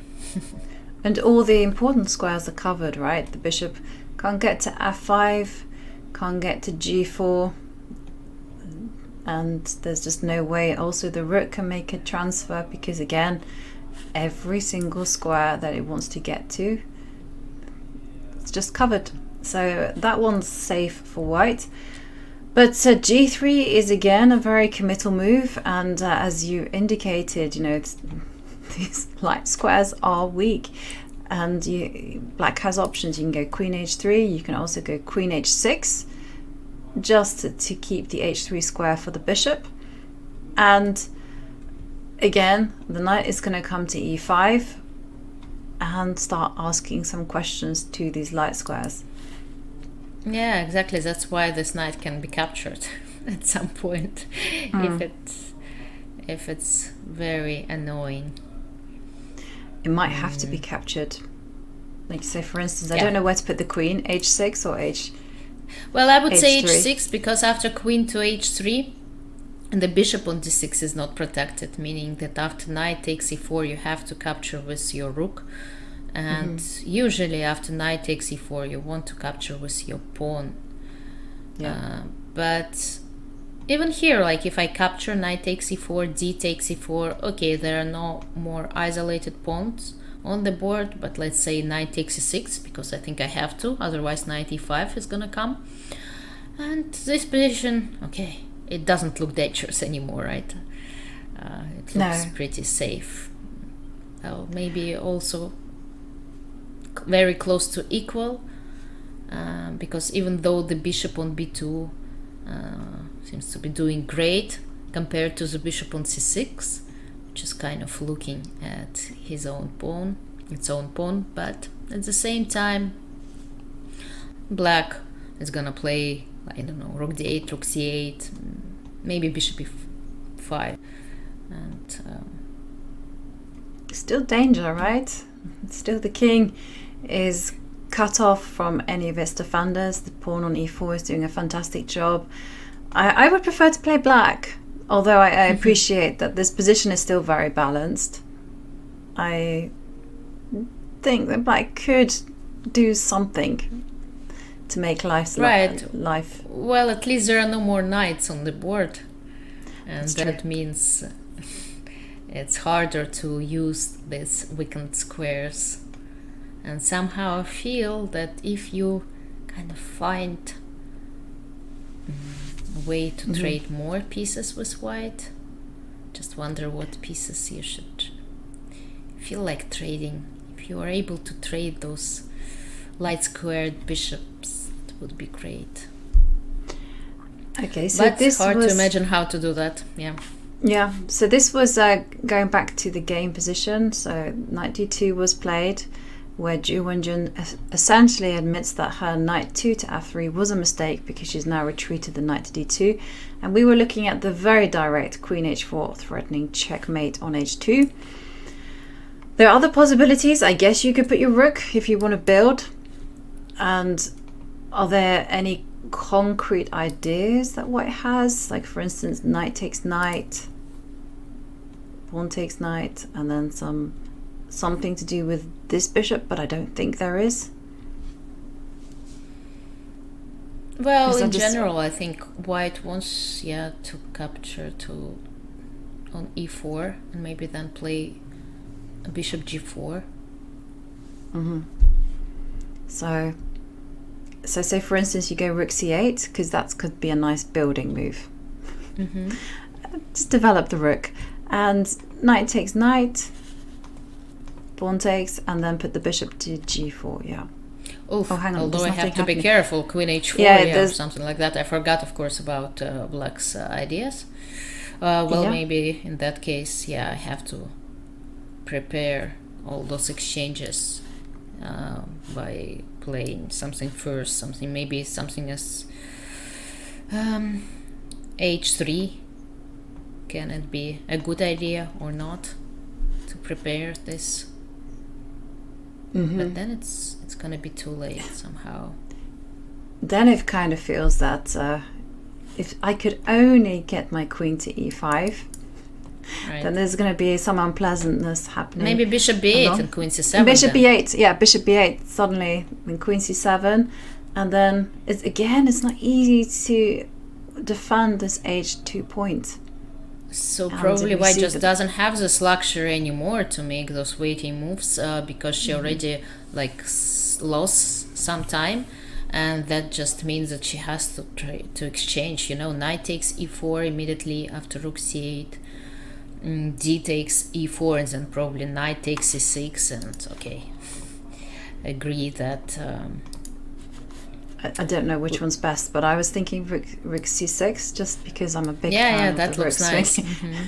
swinging rook over. lifts. Exactly. Because bishop takes h2 is a threat, I think, or at least a very strong possibility. Even if I play rook c1, let's say, let's I have a think look. you can consider capturing on h2s and playing rook h6 and queen h4, and maybe it's not like winning, but it would make me very worried. Like f4, probably the only move. Yeah, otherwise queen h2 or queen h1 is going to be checkmate. And in the game I would be very worried to play with white. Like queen g3 even you can try to, but then maybe queen takes d7. Queen takes d7, and unfortunately you're hitting queen e8 and you don't have time for rook h2. Yeah, but these are the kind of things that will be running through Lei Tingjie's mind, and also Ju Wenjun will be looking at ways where she can safely neutralize Black's dynamism. And going back, so that was knight d2, rook c8, scary option for white. And what other moves could Lei Tingjie be thinking about? Queen c7. Queen c7. Yeah, Queen it's c7, another possibility, right? Just, okay, maybe not the battery you wanted to build. Usually you prefer to have your queen first and then the bishop behind, but, okay, it might be a possibility to consider, thanks to this pawn on a6, thanks to this tiny move a6 that Black made a few moves ago, like just indicating how those tiny small moves bring up much bigger possibilities to the board sometimes. The butterfly effect is what I like to call it. And yeah, because here I wonder whether g3 already runs into something like knight takes g3. Can white make this move? Well, let's say knight takes let's g3. go. Knight takes g3, and the evaluation passes no. It's just too weak for us. Too weak. Okay. But there was a possibility to do some things. Just because immediately you saw. I could have, inserted like bishop h3 first. Maybe it might. And then knight takes g3. No, it doesn't like my idea with knight takes g3. It says it's not right, and instead the engine just placed bishop b4 here, which is a very nice move. Like a bishop going into two different directions. Bishop h3, bishop b4, pinning the knight on d2, and somehow this pin is very unpleasant. I don't know, knight 4 to f3 probably is the only move to protect this knight, but in that case probably something else will come. And white needs to lose the obsession with the f3 square. And this is not good.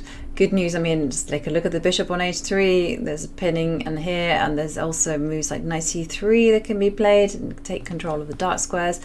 Yeah, this is completely gone wrong for white. So I want to try one line.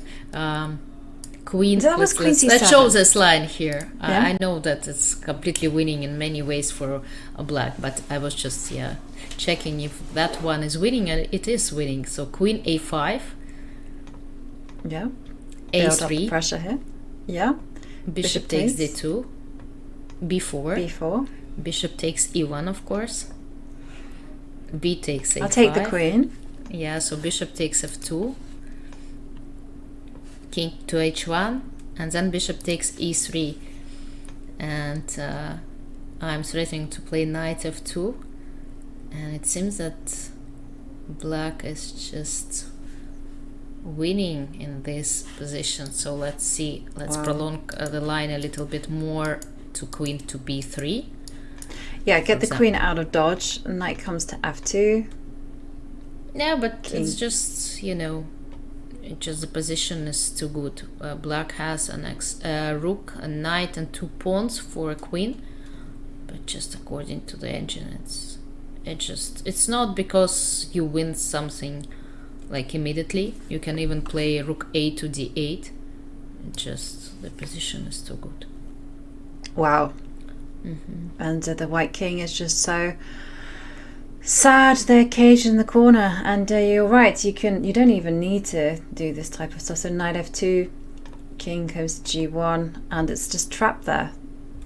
And yeah, I agree with you. Like, you come there, and if you touch any of these pieces, something will fall off because of the discovered check. So beautiful variation.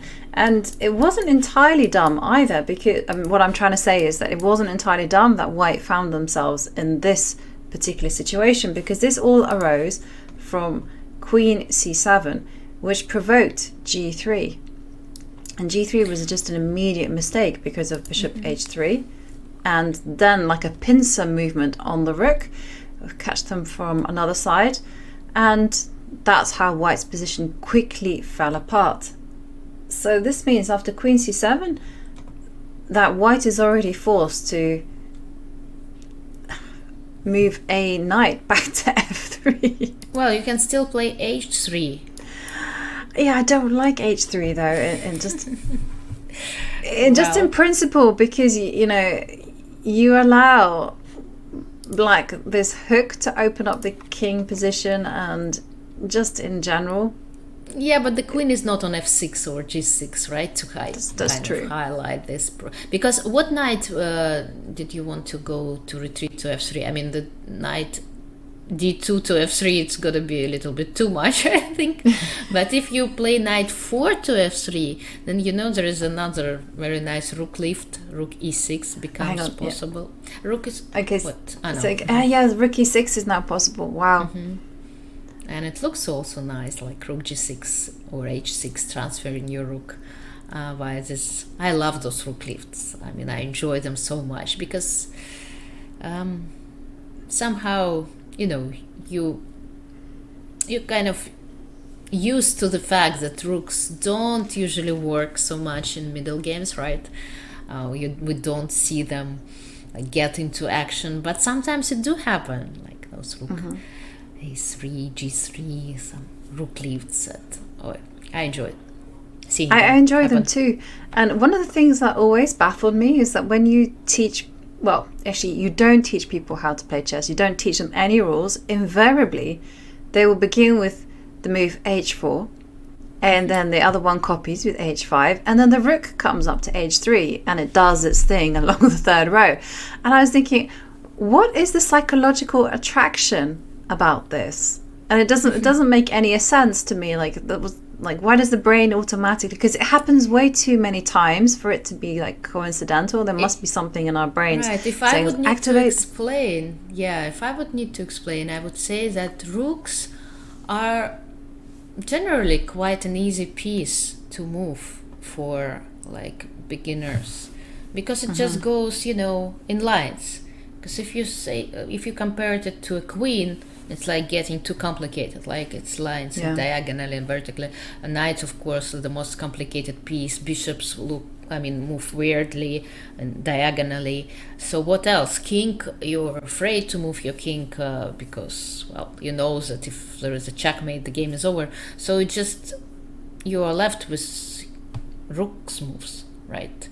And it's just such an easy piece. It's just very, very straightforward.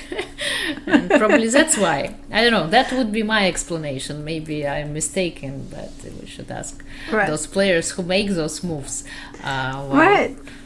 That's true. I mean, I can't really remember those times, but yeah, no, I remember seeing it so many times. And another thing that's happened for way too many times to be a coincidence is the fact that the king and the queen get placed on the wrong squares. You know, you see them in adverts all the time. But if you think about it, drives me crazy. If you think about it, yeah, I mean, it certainly does drive us quite crazy. But they just have a 50% chance of getting it right and wrong. And somewhere in the center. Exactly, you would expect that to happen, but no, in all the kind of adverts. You know, it was funny because a long time ago, 20 years or so, I was taking part in one advertisement in Russia. So they were filming like almost a small movie. It was very professionally done, and then they were preparing like those billboards to put all around, like Russia and everything. And I was saying to them, okay, maybe you want, me to give you some kind of position to put on those billboards, because I know the probabilities of putting like pieces on. And they said, oh, no, don't worry, we'll just make these computers play against each other and we'll pick up some, one of their positions. And oh my god, they put something weird, very weird on those billboards, and I was I was saying, okay, I was offering, just to avoid this kind of nonsense. And then there was some kind of, I don't know, like stone walls for both sides on the board, some very like ridiculous situations. But yeah, that happens. They just like those people who are outside of the chess world, they just don't understand how right these computer but like positions look. But for me, it's always like that they always put the king on the wrong square. And like they could have a 50% chance at getting it right, but they always get it wrong. And I'm just kind of fascinated. Again, there must be some kind of bias in our minds to make sure that the king is placed on the wrong square. So, food for thought anyhow. And we do see a move from Lei Tingjie. We see her capture the knight in the middle of the board. But I'm going to keep you on a cliffhanger. We will investigate the consequences of this move. And there we see the players locked in thought in Chongqing, the second half of the Women's World Championship match, because we're going to take a very quick break. But don't go anywhere, because we will be investigating that move as soon as we come back.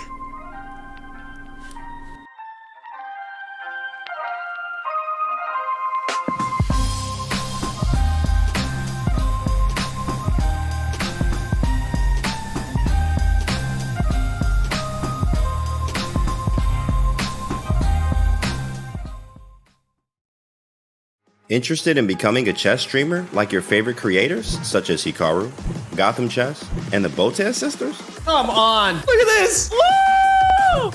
The Chess.com community streamer program is growing every day.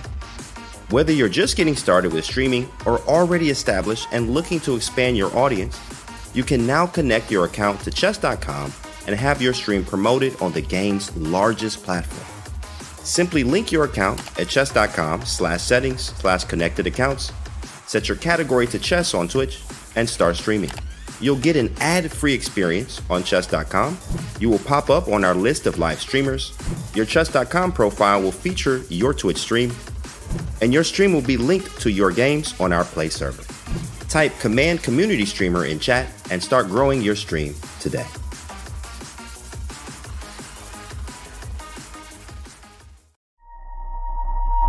Chess.com's game review recently got a major update. Here are 4 key notes. At the end of each game review, you will now see a summary of the game from your coach, your performance rating for that game, and a quick grade for you and your opponent in the opening, middle game, and end game. We've added a new classification called Miss for when a move fails to take advantage of an opportunity, but it is otherwise a sound move. We've also changed the definition of blunder. Now a move will only be considered a blunder if it loses material or allows a checkmate. Coach will now draw arrows and highlight squares when you hover over or click on the highlighted words in the move explanations. This should make move explanations easier to follow. Finally, Coach's explanations will now reference specific pieces and threats in explanations, making move explanations much more intuitive. The new game review experience is available on chess.com right now.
we're just waiting on Lei's choice here.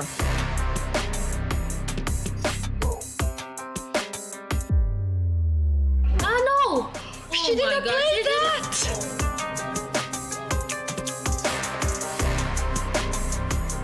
Kudos to Lei Tingjie for a really, really impressive performance. Lei Tingjie has won this match. Huge congratulations. What a performance. Great games. And that's it! Resignation! That's Oh, wow. it! Lei Tingjie, the winner of the 2023 Candidates Finals. Congratulations to Lei Tingjie and her supporters.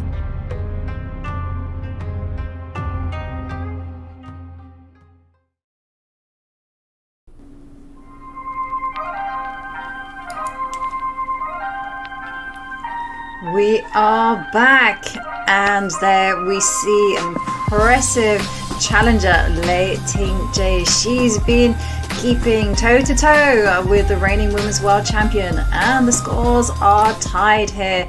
And she's impressed us all with her direct play, her opening preparation, and the way she's skillfully handled all those tricky waters that Ju Wenjun has set for her. And talking about tricky waters, we see that it is not Lei Tingjie who is in any trouble in this position. We see that it is Ju Wenjun, the reigning Women's World Champion, who is on the defensive and making very committal pawn moves there to defend her king. And I did leave you on a cliffhanger because just before the break, we saw that Lei Tingjie had played knight takes knight after a long pause, and we were thinking, whoa, what's happened? Is there too many simplifications?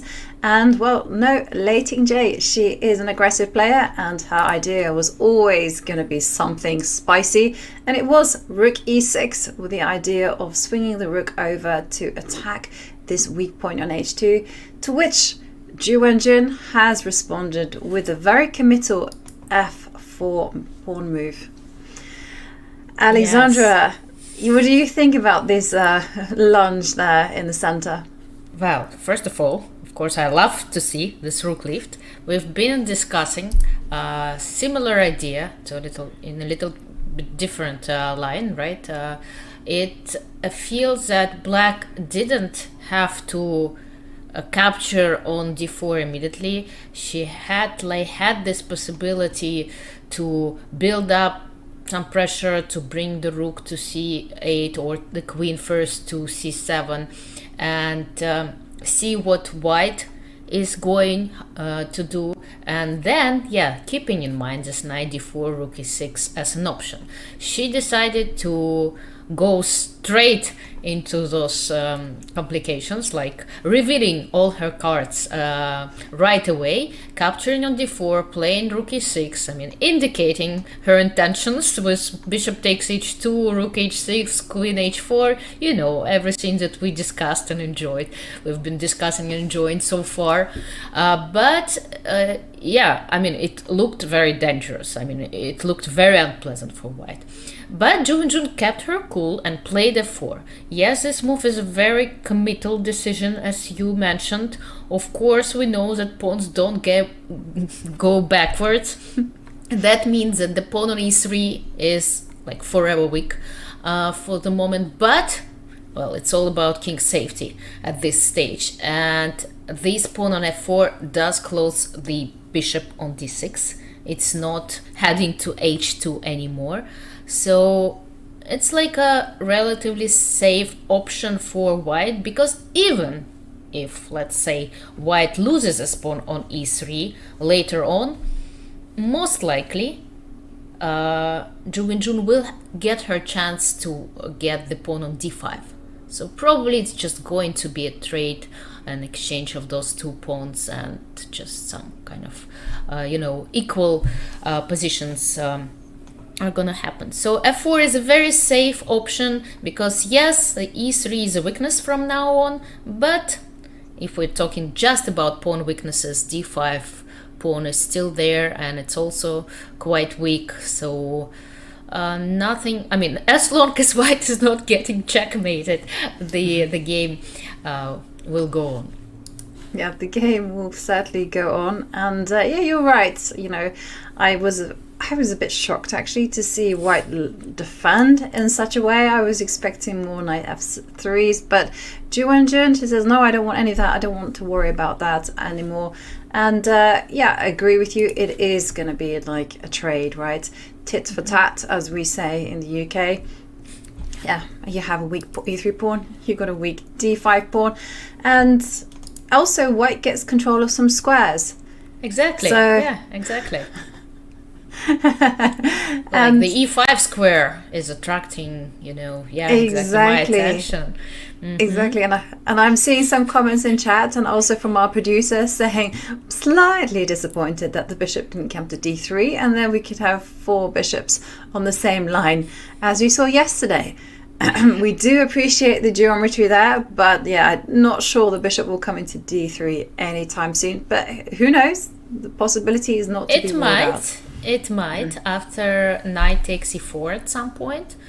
Well, maybe not to d3, but to f3 for sure. For example, if black ignores any white's ideas and plays something like rook to c8,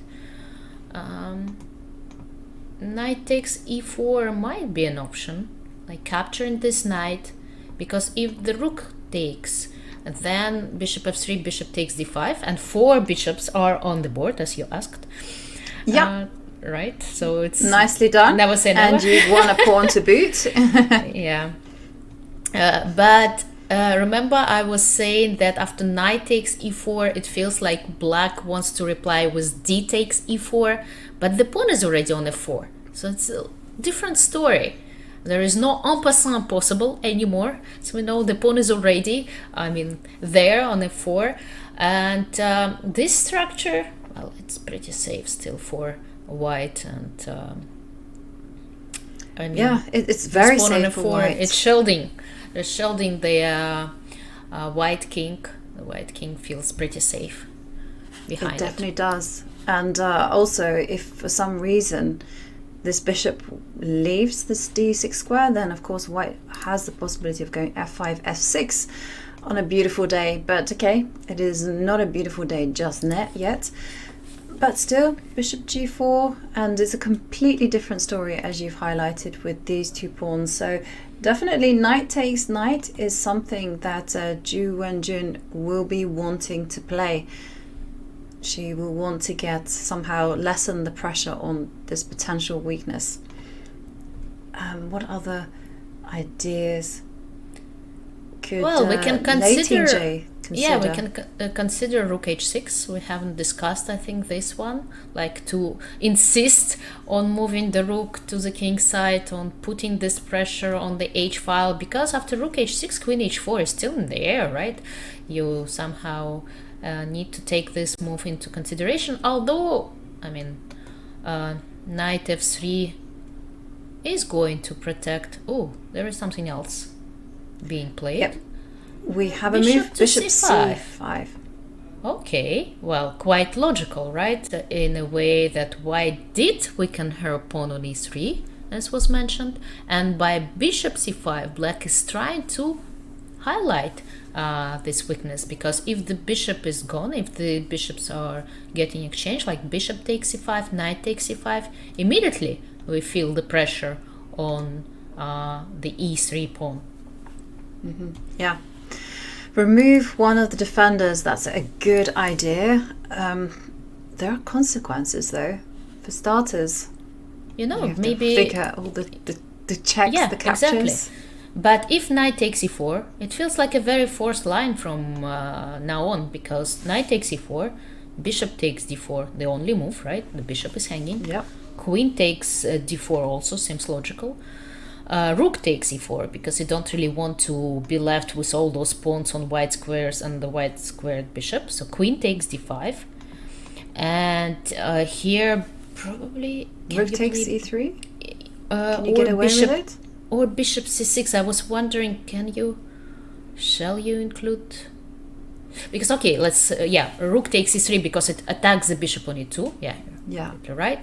White doesn't have, I mean, she can play rook to d1, but then the rook is going to capture on e2, and well, it looks like a very throwish position. Queen takes d7, queen b6. Even white has to be careful. Maybe rook d1 is slightly inaccurate in that case, because again, this pawn on f4, we've been talking a lot about this move, but in this position it also it makes quite a difference, right? It does weaken white's king from this perspective. Yeah. So probably rook a to d1 is a little bit inaccurate, and there are some other moves. There is a bishop f3 probably instead. Yes, so bishop f3, and I'm bishop guessing c6, maybe bishop 6.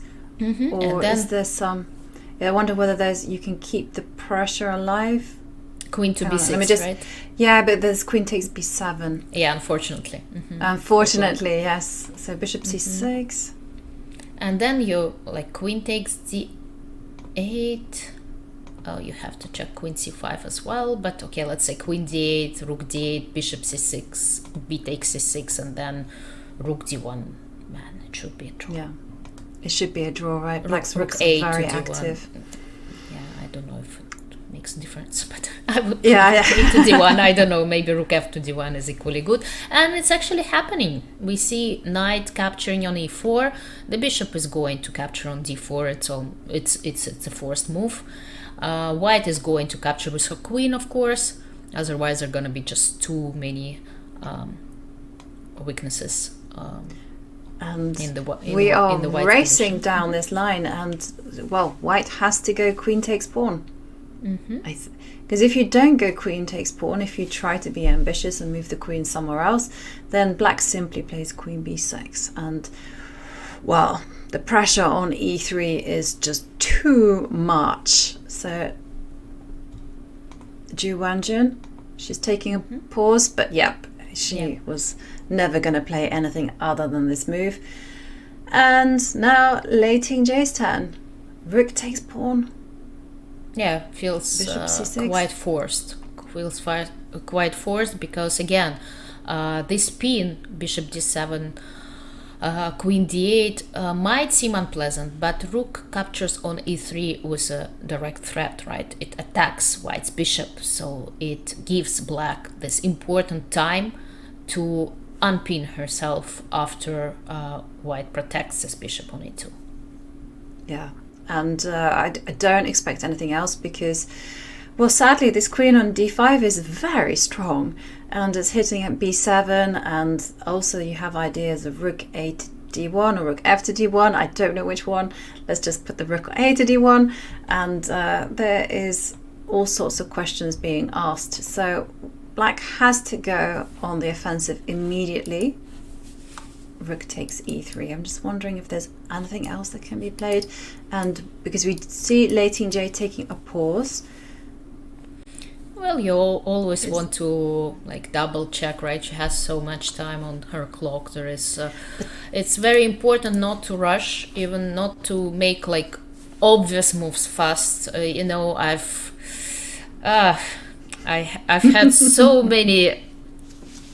I have so many unpleasant memories in a way when, for example, my opponent like captured my piece and I captured it back automatically because it feels so automatic, and then like the very instant when you capture back, you realize that you've missed something, and you start wondering why do you make those. Nothing should be automatic. You always should, you know, in classical chess you have this time and you should use this time to just make sure that you're not missing some intermediate move, some different ideas that just forget about automatic replies.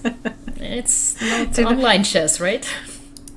Yeah, you know, you reminded me of this story that so we were watching Mickey Adams, UK's #1 chess player, play chess, and you know, he literally had a mate in one. It was as simple as putting the rook on the back rank and delivering checkmate.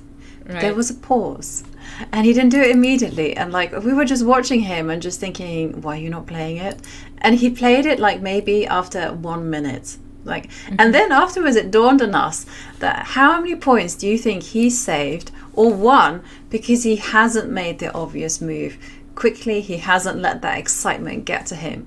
And Exactly. I think it is a good decision by Lei Tingjie to pause, but then she did play a very committal move, and I would have expected her to have this position all worked out.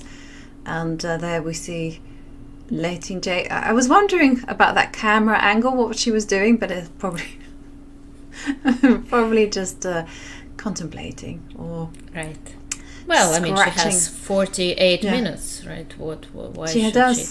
Because I was looking through my recent games yesterday, I think, and there was a game I played in the 10th round of the last Grand Prix in Nicosia against Polina Shuvalova, and it was a very complicated game and many mistakes from both sides. But then at the very end, I sacrificed and exchanged, and there was like it's an end game already, and she captured my bishop with the idea that if I capture like her rook, she will like win back this exchange. And I had a very beautiful, she just captured my bishop with her rook, and of course I captured her rook with my rook, like automatically. Only like an instant, a second later, realizing that I had an intermediate. I could have attacked her second rook with my knight, and if she captures my rook with her other rooks, then I take her like rook that was attacked by my knight with a fork. And so like I win 2 rooks, like, checkers motifs, like check and then take. And I thought at this moment that I just let the whole victory slip away, just like that, because I was like 2 pawns up, and okay, I sacrificed an exchange, but if I would win it, it would just mean that I would get a knight endgame with 2 extra pawns. And I was so disappointed and mad at myself by letting this chance slip away, that I was playing on, like, just I couldn't stop playing, and I almost lost this game because of that. I couldn't agree on a draw later on where I should have, and just because being so mad, just Yeah. because of this automatic reply. You should always take this pause and just double check if you don't have something else. Sitting on your hands, they say. Sometimes it's a good advice. It is a good advice, and yeah, but sometimes the brain is cruel. Sometimes you think Right. about something for a long time. I mean, I had this game against the Grandmaster, and I had the opportunity to make this beautiful queen sacrifice. And the funny thing was, it's like as soon as I make my move, I see that I can play my queen and sacrifice, but I've already touched my piece, I've already pressed the clock. Right. And I'm Yeah. like, why, brain, are you working for the 1 second after I pressed the clock? Why were you not working like 10 seconds before, when you could have stopped me from making that mistake? And The biggest then you mystery kind of in get chess, hung right? up. Exactly, and then you get hung up on that, exactly like you say. And I've had situations where I remember I was playing a blitz tournament in London Chess Classic, and my opponent hung a queen. I didn't notice, and I carried on playing, and then like my brain was like, wait, she blundered her queen, and then I could not get over that at all. Yeah, And I ended up losing It's my better knight, not to losing see my- those missed opportunities. Yes, exactly, because then you start contemplating, you kind of you just you can't play on when you realize that you've just missed a winning shot, and it's so hard. It's better to see it after the game. And yeah, the rook is on e3. No. Rook, takes the pawn, and this is what we were expecting, because the rook does counterattack the bishop on e2. And now the position has fizzled out, and it all becomes, whether white can put some pressure on this d7 bishop, on this pawn, whether somehow she can coordinate her rooks into the center without liquidating into a drawn endgame. But it seems that white can actually win a pawn right now. Well, at least temporarily. She can play, Ju Wenjun can play bishop to c4. Just And considering suddenly, that just now. yeah, you know, 2 pawns are hanging, the one on f7 and the one on b7, so it's like a double attack. Well, it's been on the board. Well, the queen's been on d5 for a while, but now since the bishop is on c4, it helps queen to attack on f7.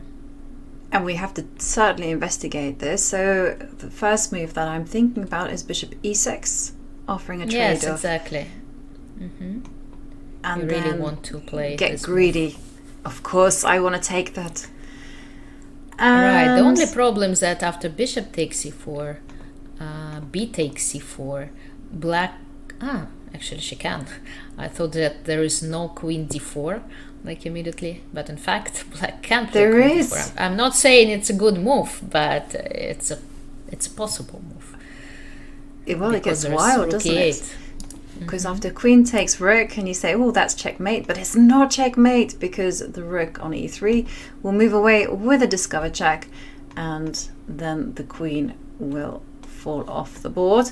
So that is in fact possible. So queen d4, But there is it's no not a threat.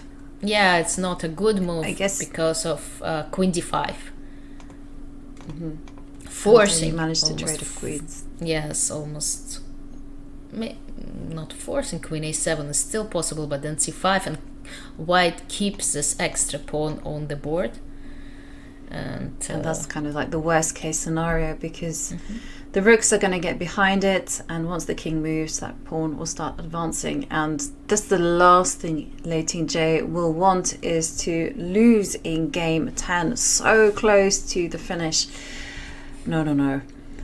That is not going to be the move she plays. So after pawn takes pawn, we've actually seen Lei Tingjie, she's very happy to abandon material in order to get activity. So I don't think she will be feeling stressed, but if I were playing black, I would be feeling stressed about how I would recover this lost pawn. How to do it. yeah, exactly. White has an extra pawn. She wants to play rook d1, right? Yeah. Because the back rank is quite weak. The rook on a8 is hanging. You start like analyzing something like rook b8, but then again it's like 2 pawns, and rook And a to another one d1 may falls. be played first also. even nicer, right? And then you can capture on a8. a6, I'm Because sorry. Yeah, so the queen must move somewhere, and I don't know where.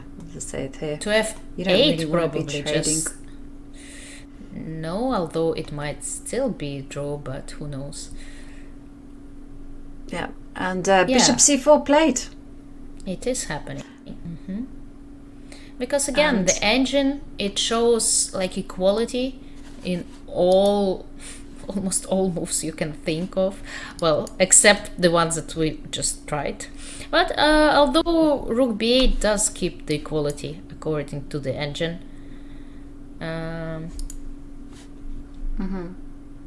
But well, a few accurate moves are still required from black. And that's why it's a little bit sad, because it felt like Lei was pressing on time and position, and she didn't have to, to get into those simplifications and with the idea just to equalize the position. She could have played for something more than that. She could have put more pressure onto Ju Wenjun. At least she had all the chances she could possibly dream of, and it was such a dream. Scenario. It was such a dream. If we just go back a few moves, everything kind of happened on move 14. So she jumped in with the knight. It's looking great for her. She's got ideas of queen f6, queen h6, knight coming to e5. And then Ju Wenjun took the decision to actually admit that she had made a mistake. Yeah, great and retreated decision. the knight to where it came minutes. from. She spent Excellent 25 decision, minutes. because it completely somehow just set Lei Tingjie on a kind of very strange course of action, and here Lei Tingjie could have just built the position up. So rook c8, queen c7 was a really nice idea, provoking weaknesses from white. And Lei Tingjie was like, no, I'm gonna just follow my style and follow her strength, which in this position turned to be a weakness, because after bishop here, rook e6, direct play, well, f4 it just provoked Lei Tingjie once again to play some direct chess, just to resolve the tension on the board. And the consequence of this very forcing move is that after rook takes e3, bishop c4. And yeah, Lei Tingjie is probably fine with the draw. She's playing with the black pieces after all, but still she has to get the draw. She will be a pawn down as indicated, and 2 pawns are under attack, b7 and f7. You have to defend one of them.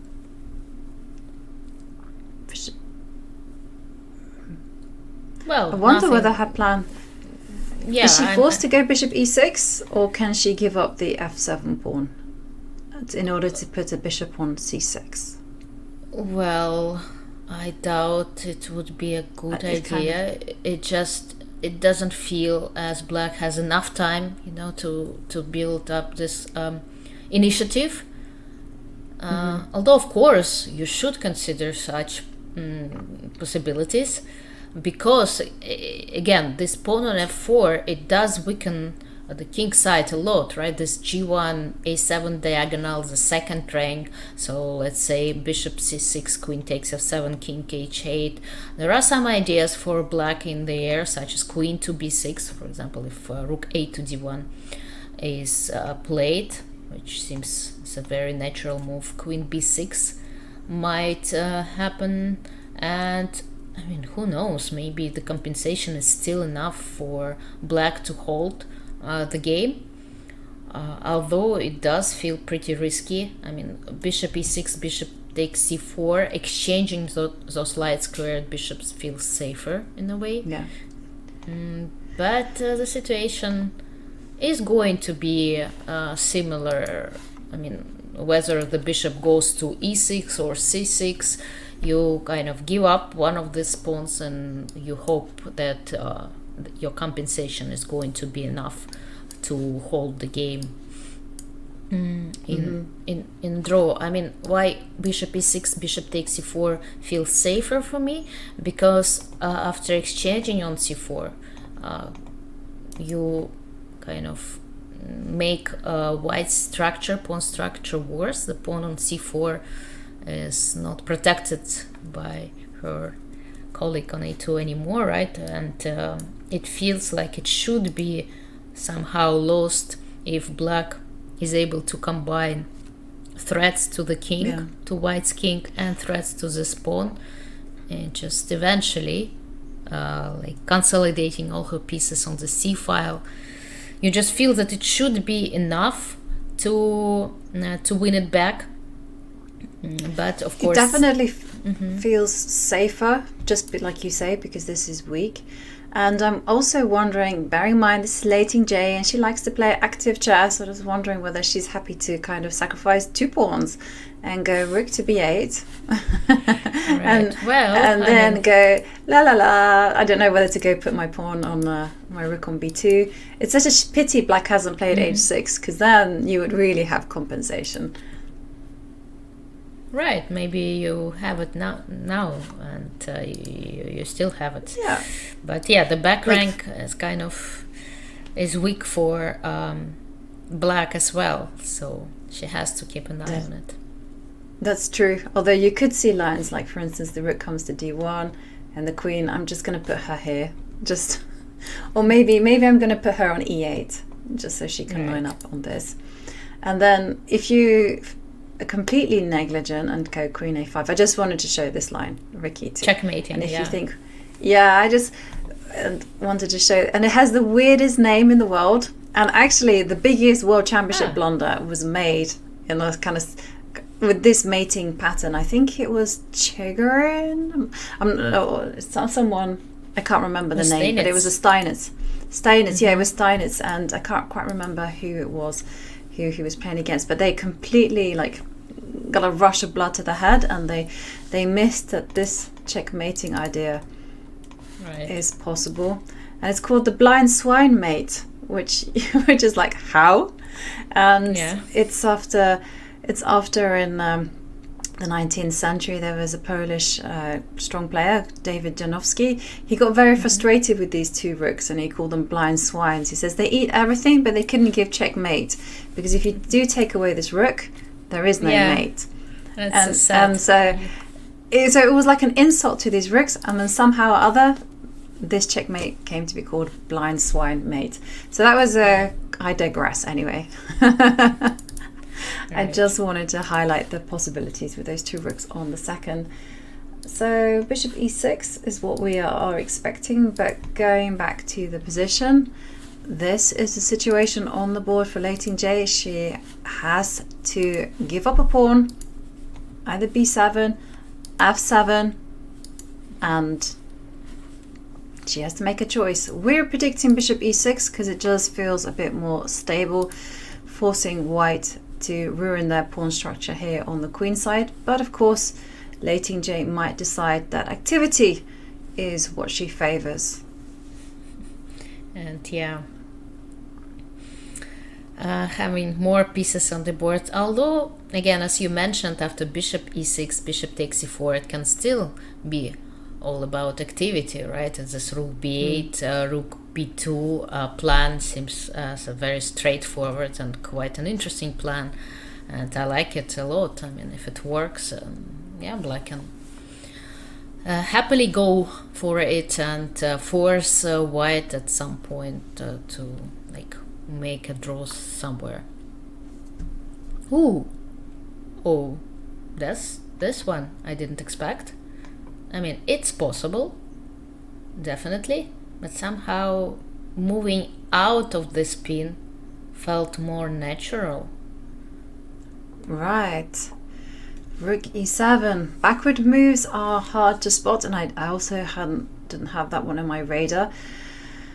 Well, we have to take a look at this one, because the b7 pawn is ripe and ready for munching, but the queen on b7 up, and we didn't even need to think about it too long, because Ju Wenjun has grabbed that pawn on b7. And the big question is, where is this bishop going to go? Yeah, what does Lei have in mind? Bishop b5, bishop e6, something like that. It feels like she has to. Probably she wants to play bishop b5 with the idea, but the rook on a8, it hangs, it keeps. I thought that bishop b5, queen f3, bishop takes c4, queen d4 check, and then trying to capture on c4 is black's idea.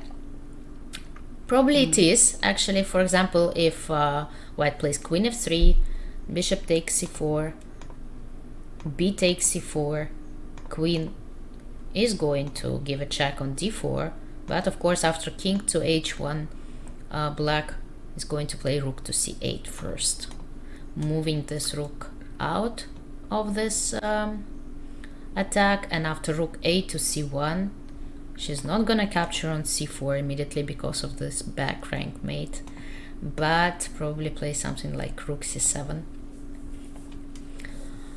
And rook c7, double up on the c line. And look, after rook f to d1, no, I thought that rook c4 is possible, but it's not. It's not possible.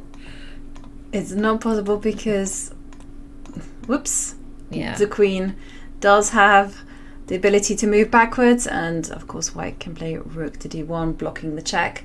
So that's not possible. But on the other hand, it doesn't quite matter. After rook f to d1, you can simply still retreat the queen, cover the d8 square, and pile up the pressure on c4. Or goes like in forward rook, queen b2. The most important thing here, as I know from my recent loss when defending this position, is for this, the weaker side is not to exchange rooks, not to be left with queens on the board. because protecting this endgame with a pawn down in this position with 2 rooks and a queen versus 2 rooks and a queen, it's fine. I think it's very close to being equal. Well, if you do exchange both rooks somehow, you're gonna be left. Yeah, queen endings are very difficult, and I agree. The queen is going to place herself mightily in the center, and the white king can hide itself. So you've got to always look in queen and I'm doing back up to my old tricks again of clicking random squares and moving random pieces. In queen and pawn endings, I just want to say centralize your queen and make sure your king has a hiding place. If it doesn't have a hiding place, make sure it has a route where it can run to safety. And then if it doesn't escape the checks, you just have to accept it's a perpetual draw. It's a perpetual check. It is a draw. Right. Chess is, after all, worked out to be a draw. Sometimes you can't escape that fact. I agree with you. I would be hesitant to make rook trades and also queen trades as well. So for instance, if the queen came running to b3, I would say no, we're not making any exchanges here.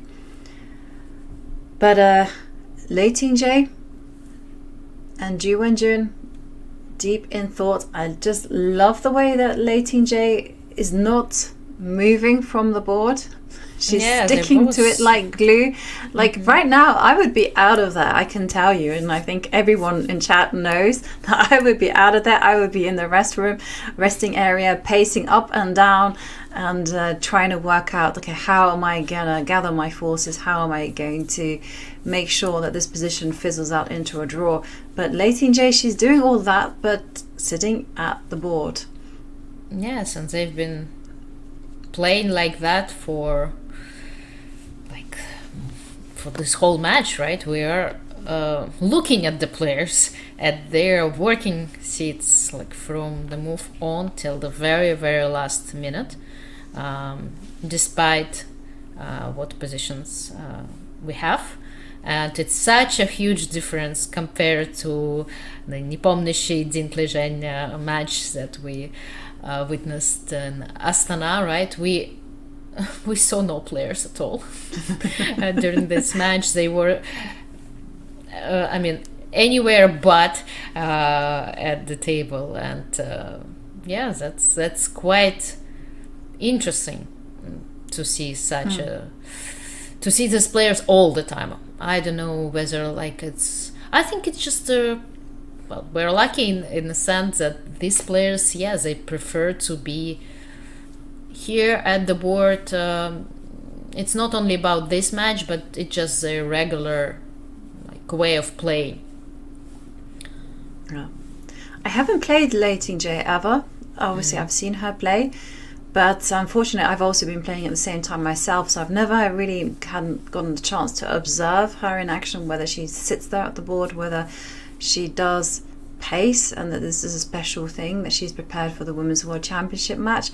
Because I'm sorry, when it's the World Championship match, everything gets analysed and every single thing gets scrutinised to the nth degree, and we start talking about psychology, we start talking about psychology of the board, think about your player style, and it's so much deeper than a normal chess tournament.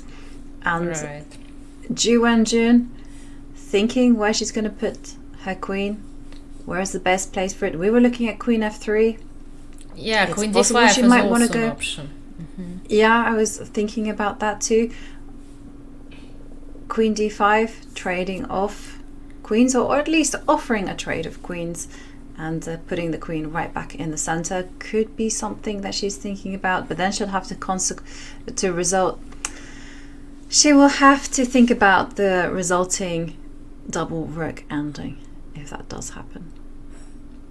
Yes, I was actually surprised to see her thinking, because at first I thought that queen f3 is the only option that white has here, but then I realized that after queen to d5, if black captures on d5, bishop takes d5, the rook on a8 is on prise, right? It's attacked, and even though it can simply move away to d8, but then It's possible, and you have to consider this move. And well, still, Queen D5 seems a little bit There's so many less captures there attractive, because- less appealing than Queen F3, because it does get under Rook D7 and all those ideas connected with this move.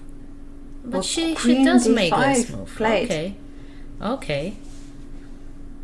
And I like your Rook D7 idea, because then you can pile up on D2, and if you can pile up on D2, it's very tempting to actually keep this bishop alive, because if somehow or other you could get it to C3, the rook on D2, then that's some serious horsepower there on G2. But okay, you know, this is a there little are- bit wishful thinking. Yeah, there are other ideas to consider, such as Queen B6 check, King H1, Rook D8. So like trying to attack on the D file with another rook, also quite possible. I mean, so Queen D5 does feel like it gives black some choice, like then compared to Queen to F3. But it can also backfire in a way, because you really you have so many like interesting continuations to choose from. It requires a lot of calculation works, and it is in a way more difficult than Queen F3, Bishop takes E4, which looked like a more forced line. Here it feels like you need to pick which one to choose. Queen takes D5, Rook D7, Queen B6, Rook D8. Everything seems to be possible. Queen B6, and also a move that I was thinking about was also Bishop takes Bishop as well. Mm-hmm. It's a possibility. So Exactly. Lei, lots of choice, and we are waiting for Lei Tingjie to come to a decision. We are 23 moves in. It does feel actually like they've played more moves, but the players have used up a lot of time. 35 minutes remaining for Lei Tingjie, whereas Ju Wenjun just over half an hour.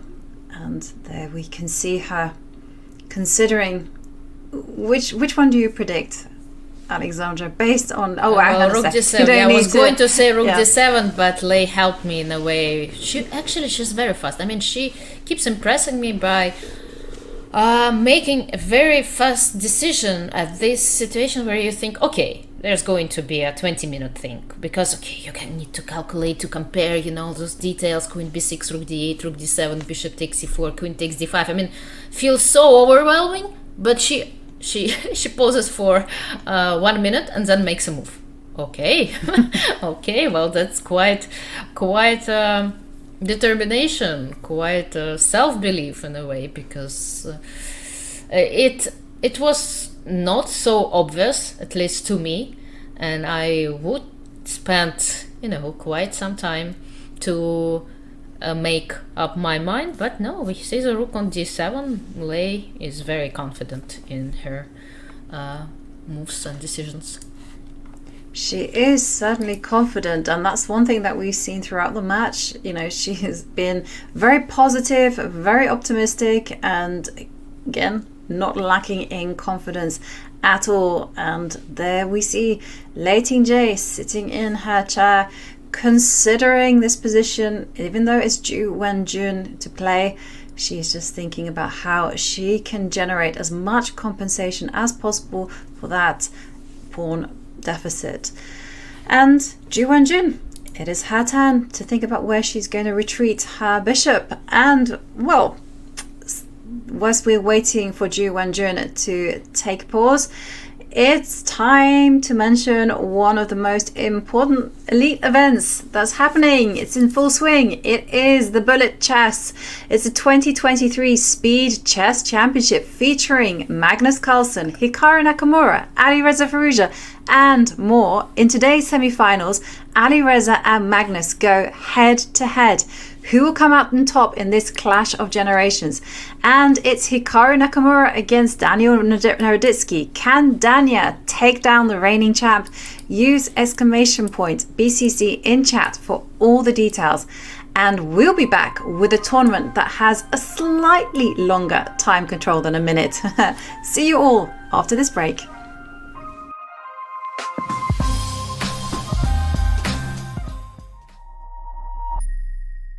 International Master Danny Wrench, Chief Chess Officer, back again with more chess terms here for you today. We're going to talk about the passed pawn. The passed pawn must be pushed. You hear it said often, and that's because just about every endgame you see that isn't a blowout often comes down to maybe someone's up one pawn, or maybe even just the first person to create a passed pawn is the person who goes on to win that game. We're going to talk about what the passed pawn is and define it for you in today's video. Let's do it. What is a passed pawn? A passed pawn is a pawn that has no enemy pawns stopping it from moving forward. That means pawns either on the file in which it resides or on the adjacent files that would therefore capture the pawn should it advance. So if a pawn has none of those things stopping its way, then it's time to push them, baby, as our boy Yasser would say, and as you hear mentioned on many broadcasts that you would watch on Chess TV. And on that note, as we look at our game examples we like to do, this is taken from Tomaszewski versus Rajava. Here, White plays the move b5 exclam, which highlights, again, it's not how many pawns you have, but who's going to be threatening to get a queen first. After Black takes it, White pushes forward with gusto, and because the rook can't blockade the pawn due to the light square bishop, this game is already over. Black is going to have to sacrifice the bishop for the pawn on b6, and White would simply be up a minor piece. Note that after the first move b5, should a takes b5 have been played, White would have pushed this pawn and then trapped the rook on a7, showing the power of the passed pawn. As with it protecting the bishop, this rook is completely out of the game, and White would easily go on to win, picking up pawns and just flexing the rook's muscles over the bishop for the rest of the game. So here we see a passed pawn being used as a weapon to just cramp down and trap all of your enemy pieces. So this has been another Chess Terms video. Hope you enjoyed it. Hope you're enjoying all of them. And with that, I will sign off, hoping that you learned something about what a passed pawn is, and we'll see you around on chess.com.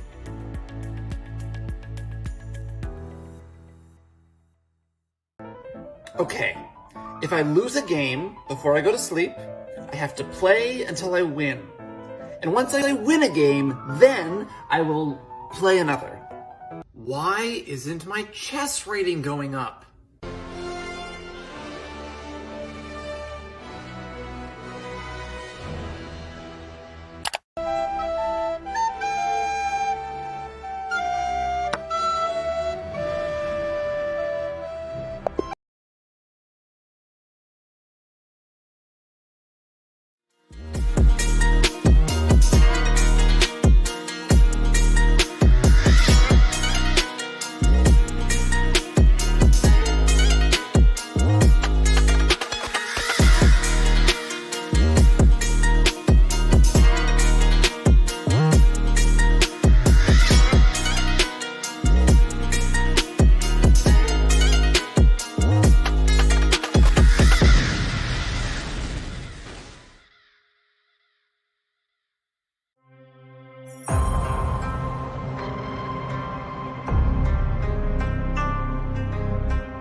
China, the world's oldest civilization, was born here.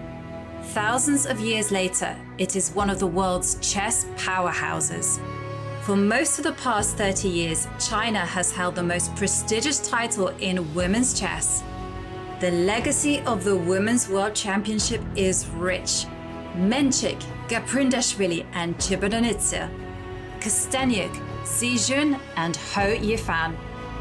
Now, three-time world champion Ju Wenjun is defending her title once more. After vanquishing the likes of Katerina Lagno and Alexandra Goryashkina, another rival awaits. Challenger Lei Tingjie had to defeat 3 grandmasters in matches herself to get here. In the first 2 rounds of the candidates, she took on sisters Maria and Anna Muzichuk and won. Then in the final, she beat former world champion Tang Zhongyi.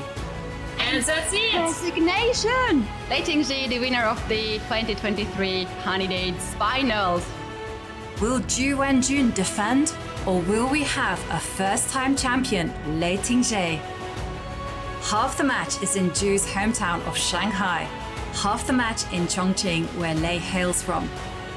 Who will win and claim their share of the 500,000 euro prize fund?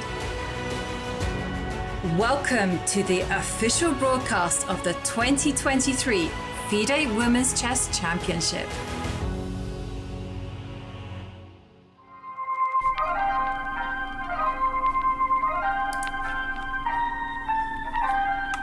Hello everyone, and we return to Chongqing, one of the world's largest cities and also one of the most exciting. It's called the Mountain City and it's full of action. And talking about action, it is the scene where our 2 players, reigning Women's World Champion Ju Wenjun with the white pieces and Lei Tingjie, are fighting it out for the crown, the ultimate title, Women's World Champion. And we can see that Ju Wenjun, she does have an extra pawn, and we left the game just when Ju Wenjun was deciding where she was going to retreat her queen. And if we return to the situation, the rook was attacking. That was Lei Tingjie's last move, and Ju Wenjun just smoothed it to the side. And after queen b6 check, the king has only one place to run to. And after bishop takes bishop, we see a trade. And now Ju Wenjun's extra pawn, it's not looking very healthy, but nonetheless it exists and it remains on the board. And if Ju Wenjun can keep it alive, then she will keep alive those winning chances. And if there is a decisive game in the game 10, this means that it's going to be huge. I mean, it really is such a big thing to win in the closing stages of a World Championship match. Right, and Ju Wenjun can be very happy, even though the eval bar suggests this position to be like a deadly drawn position. But well, this extra pawn is still on the board. It's very safe for white to press, and black is required to make a few accurate moves. I do expect to see queen c6, by the way, on the board. I don't know, somehow I feel that it's in Lei's character to put the queen there, to have this idea of rook d2. But rook c8 is also a possibility. Of course, I mean, this extra pawn doesn't give white at this stage some significant advantage, but keeping in mind the opening outcome, right, and the positions that white had and the pressures that black actually had in the game, I think Ju can be quite happy with the current situation. And again, it's Lei who is required to demonstrate some precision, and because definitely an extra pawn is an extra pawn. It is. I completely agree with you, and it's the kind of position that we've seen Magnus Carlsen just keep applying pressure on the opponent, and they will eventually crack. Yes, it's true. Black will pile up on the c-pawn, and white will also do everything possible to defend this pawn. But at the same time, once there reaches this deadlock, then it is white who will make their series of improvements. And if she can position her rooks in a flexible way, you know, maybe she even has ideas of kind of like going f5, f4, or maybe even, as we saw in the other game, going a4, a5, maximizing everything. before she takes any active operations. And there we see queen c6 played. Yeah, you see, I feel Lei's intentions already. Yeah, she is all about creating threats, and queen c6 is so good in this sense, because it's not only attacking the pawn on c4, but it also creates this rook d2 idea, which can be missed. For example, if white plays rook a to c1, seems to be quite logical, but unfortunately it doesn't quite work here because of rook d2. And now white is in trouble because, okay, this pawn should be protected. It's still like equal, but it seems rook g1 needs to be played. Rook g1 looks very... Yeah, and you can also see how quickly things can turn. For instance, the rook can come to e8 and then can come to e2, and it's all guns ahoy on this little person, and that one is feeling the heat, and so you definitely need to deal with this idea of rook d2. Right. Rook d2. So yeah, what to do now? I mean, black's plan is pretty obvious. Maybe you have to. Might be. I mean, maybe there is rook a to e1 possibility, with the idea after rook d2 to play rook e2.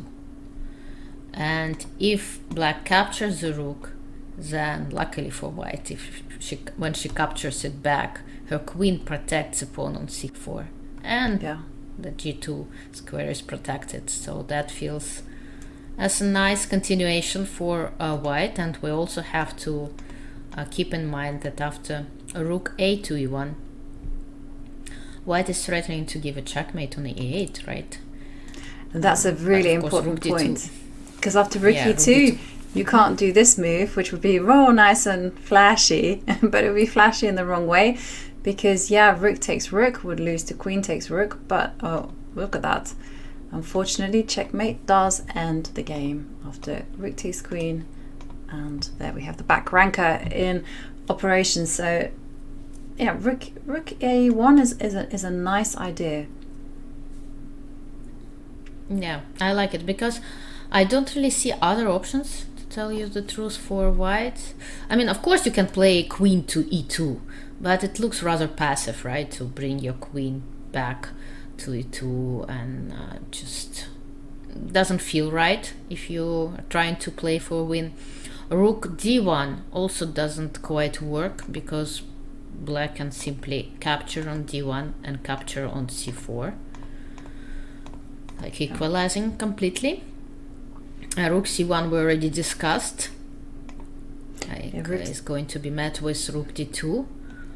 Doesn't address the problem, And again, queen e2, queen c3, it's possible. Like queen c3 is also possible to play, but it just, I don't know, the queen is so well placed here on e5, and it doesn't feel like you should be retreating it from such a beautiful square. Oops, not there. Exactly. Just because, and immediately, black can play.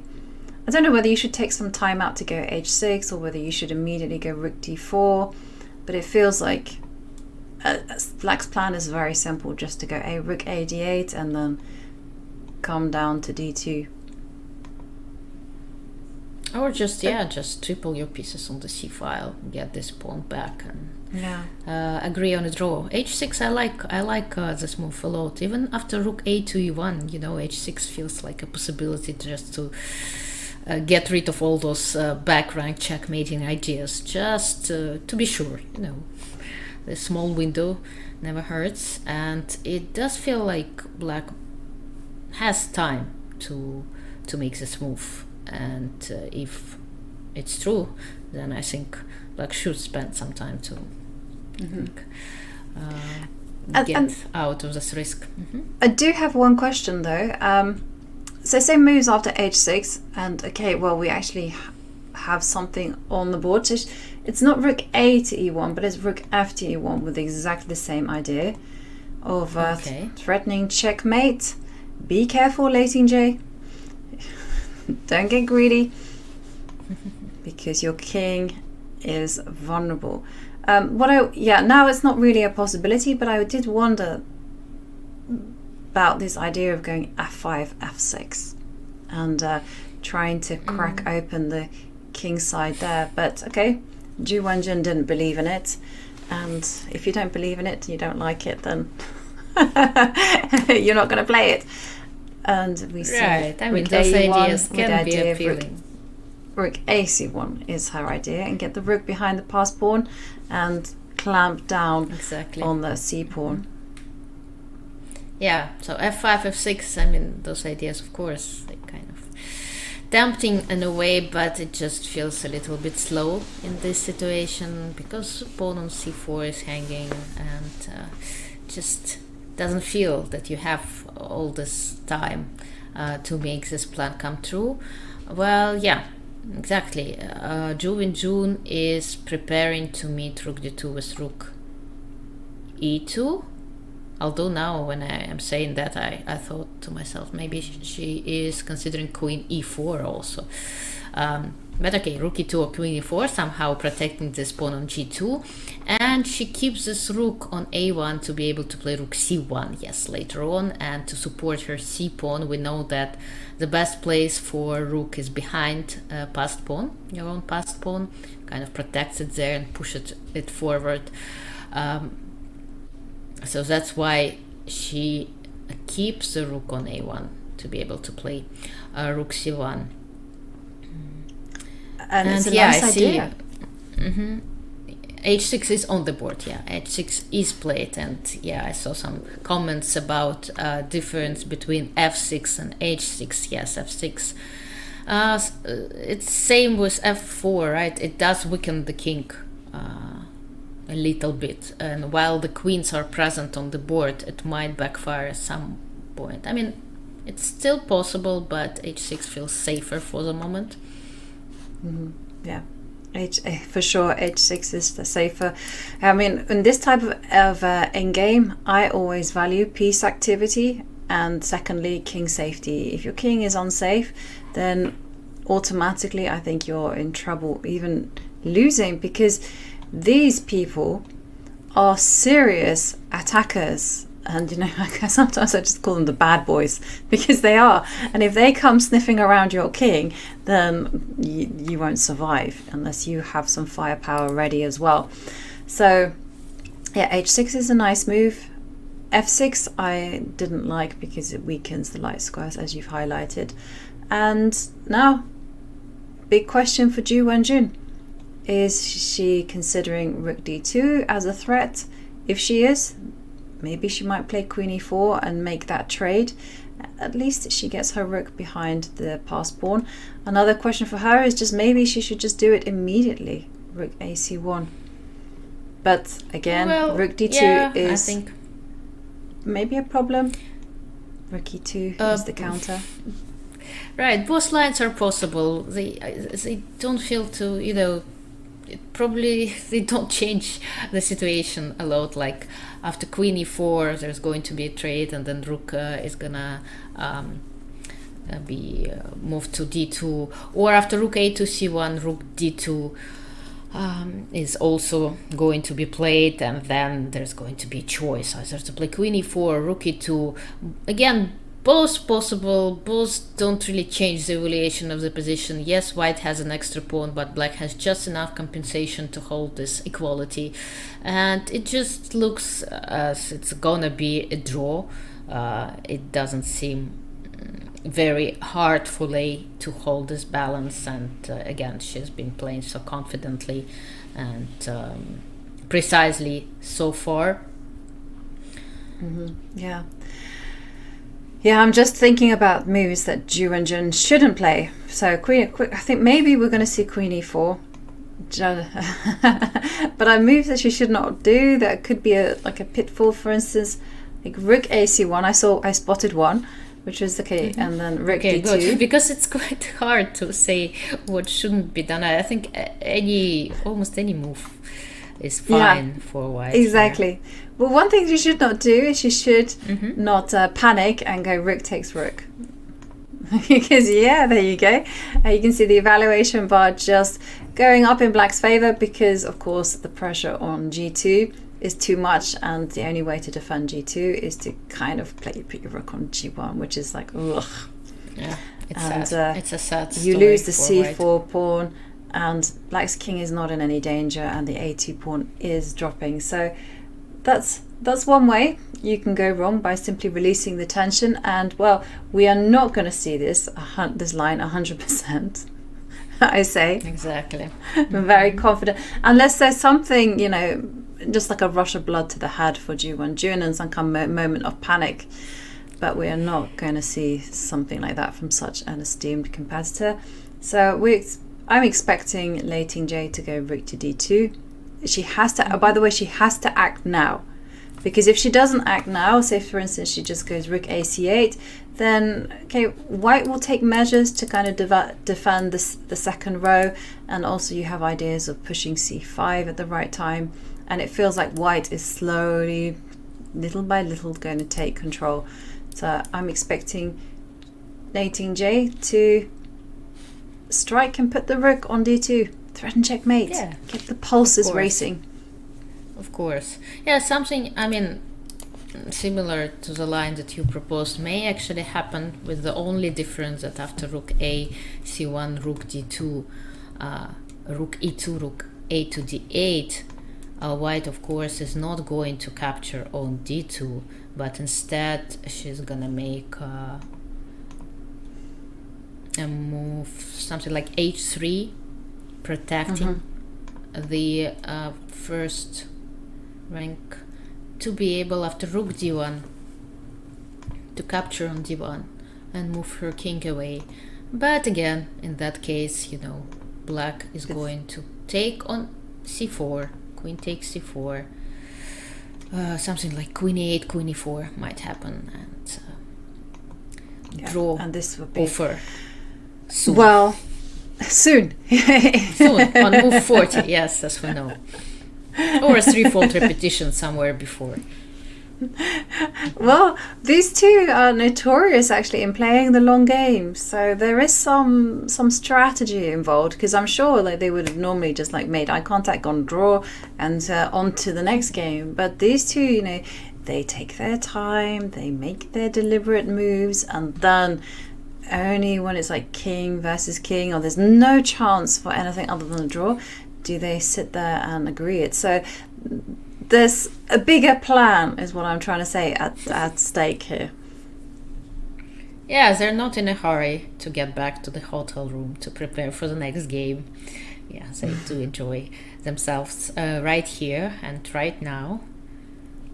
And I'm not sure whether you've already discussed throughout this match the chairs, the choice of the chairs, because it's been rook a to d8 is being played, not to rook d2 immediately. A little bit surprising in a sense, but getting ready to play rook d2. A threat is more dangerous than the execution, right? Yes, and of course rook e2 will be met by rook to d1, because white does have problems on the back.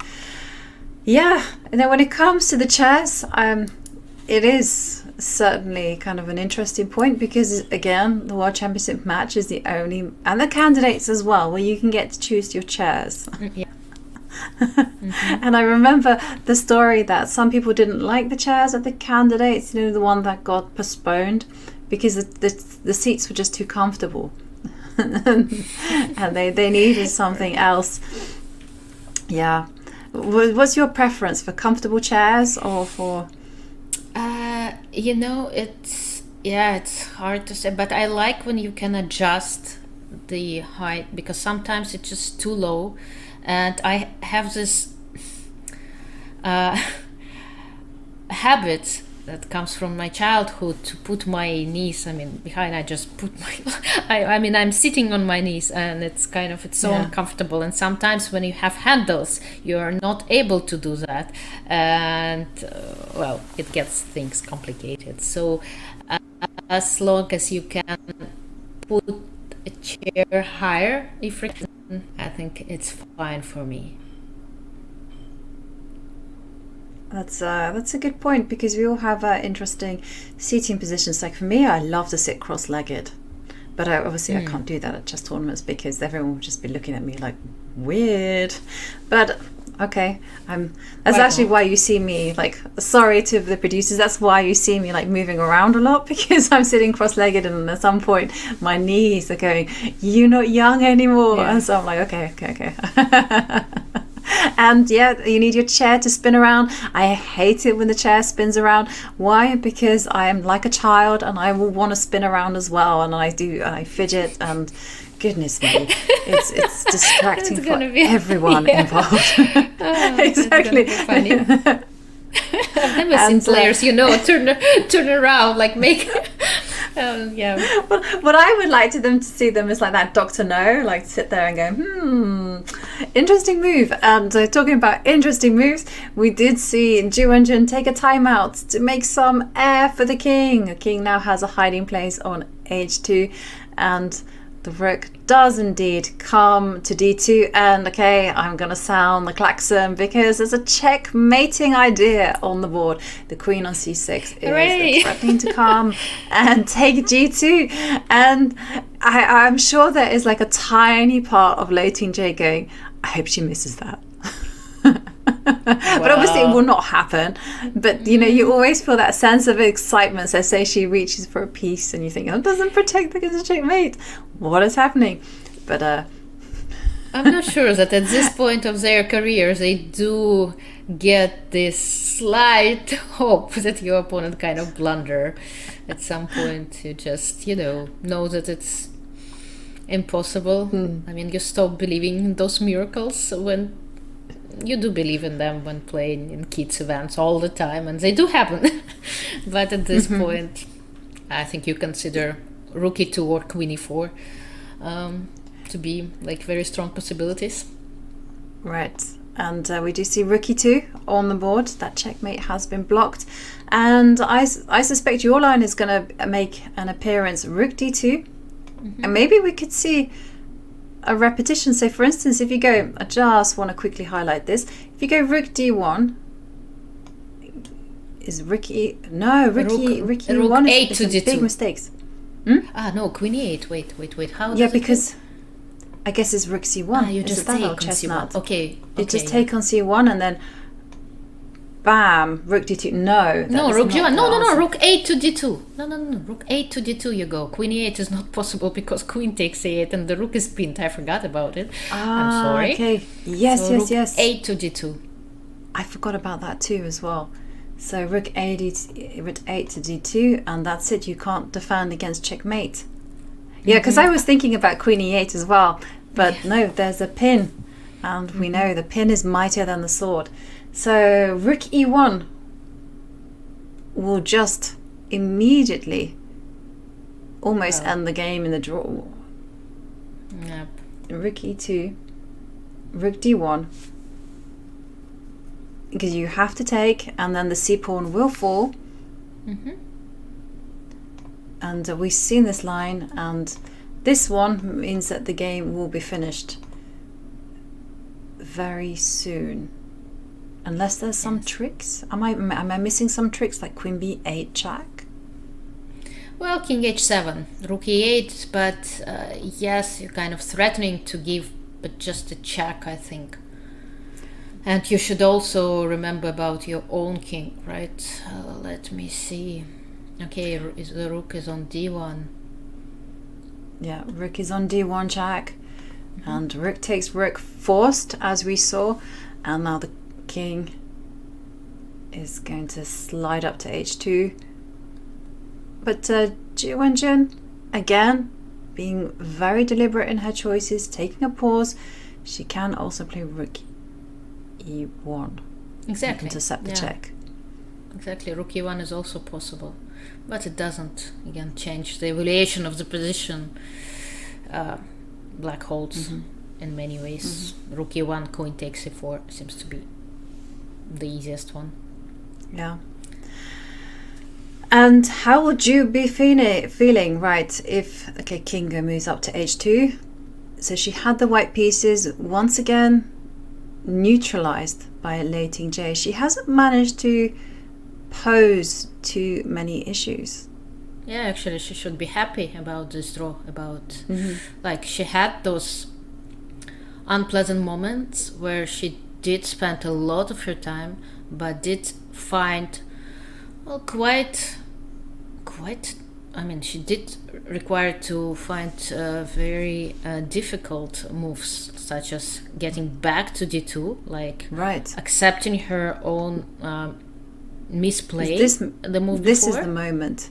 And it's this is a the very moment. difficult psychological decision, yes. Exactly. This is the whole point. Like she played knight 2 to f3, thinking that she's going to go for the long-term grind.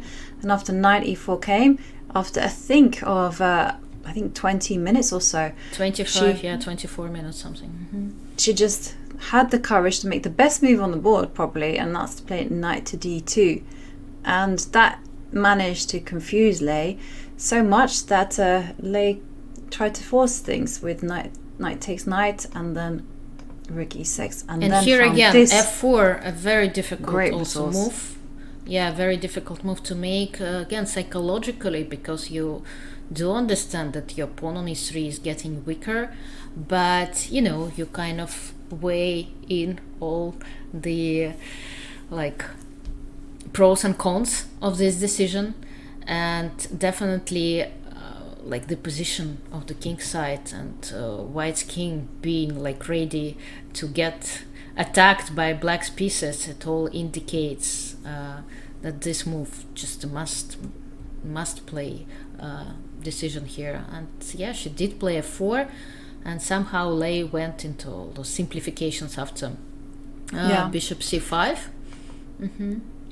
But I was impressed by this, that Lei Tingjie just calculated that these simplifications, and she anticipated that after these trades, bishop c4, that she had more than enough to secure a very comfortable draw. Again, I think very accurate game played by the two of them. And if I were to scroll down, hang on, let me have a look on the chess.com accuracy thermometer or whatever it's called.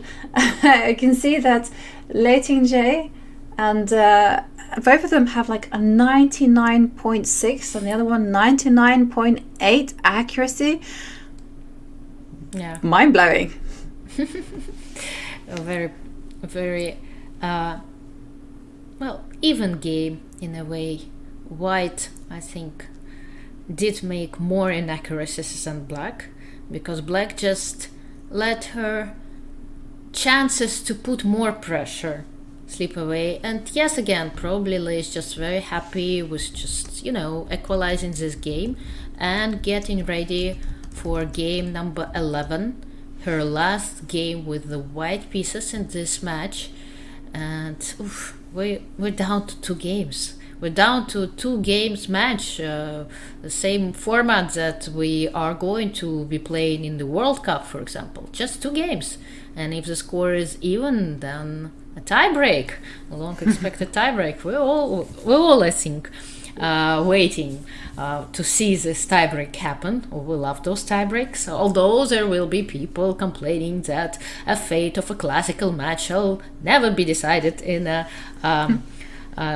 in a different time control. But what can you do after 12 games? Just to keep playing on back to these unlimited matches like Kasparov, Karpov. Best of 5 era? No. That's definitely, we don't want to return to that. And I agree, you win. People are always complaining. That's the moral of the story. And one thing though is really relevant is the impact of the tie breaks on each team's strategy. So for instance, will they have made preparations for the tie breaks? Will they be confident in their chances of winning a tie break? These are all factors. We saw it very much at play when Magnus Carlsen was world champion. He took it to tie breaks twice, with Sergei Karyakin. He agreed a quick draw and then dominated on that time control. And then he did exactly the same with Fabiano Caruana, and Fabi, I think, later admitted that they hadn't considered the tie breaks at all. They were just so focused on the classical portion.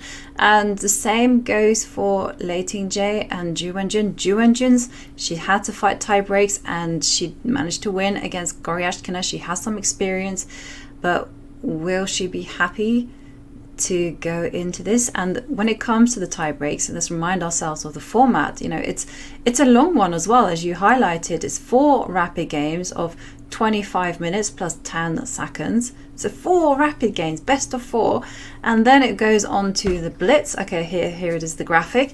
And then if that's still tied, then it's the best of 2 blitz games and this is a very long time control as well, 5 minutes plus 3 seconds per move. And then the final tie break, if that's all even, is this 1 blitz game where the players just keep on playing until there's a decisive result. Yeah, right.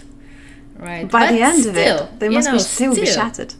Yeah. Yes, it's a very exhausting format, of course. A tiebreak, it's like, it's okay, but still, 2 more games. We don't count this one. 2 more games to go till this tiebreak, and many things are gonna happen.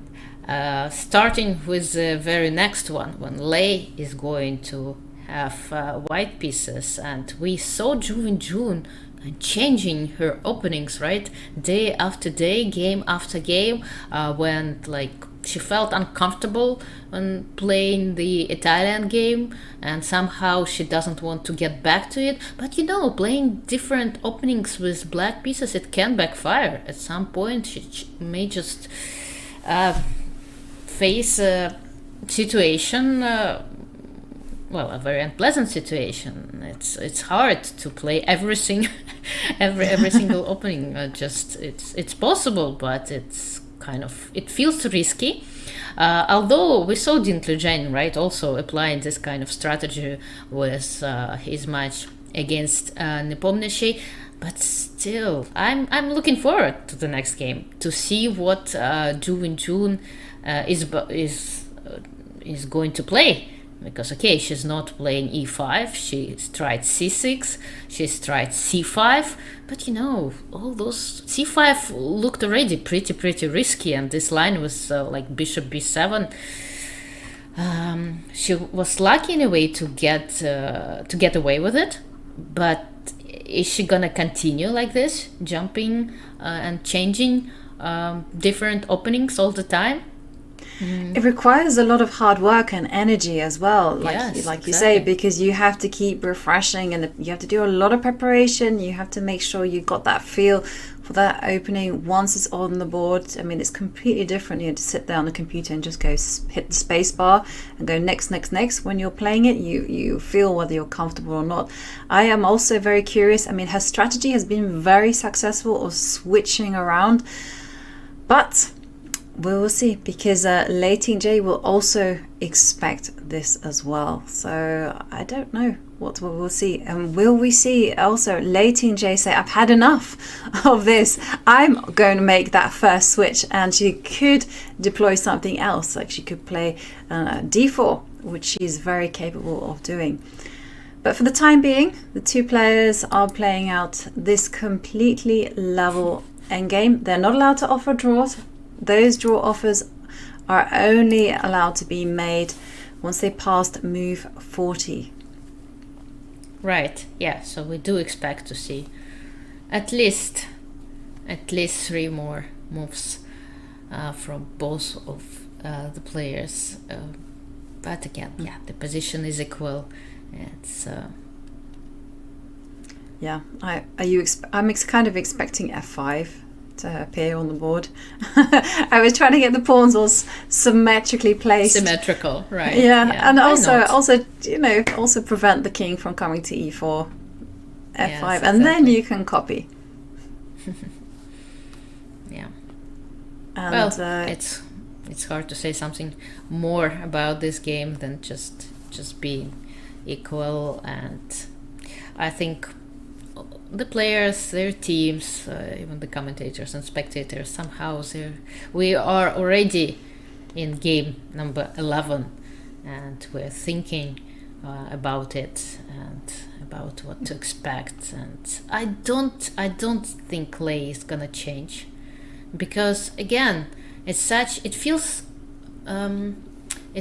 as a very big advantage for your opponent to not to play the Berlin defense anymore, because the Berlin defense seems such a big deal when you're trying to get an advantage with white.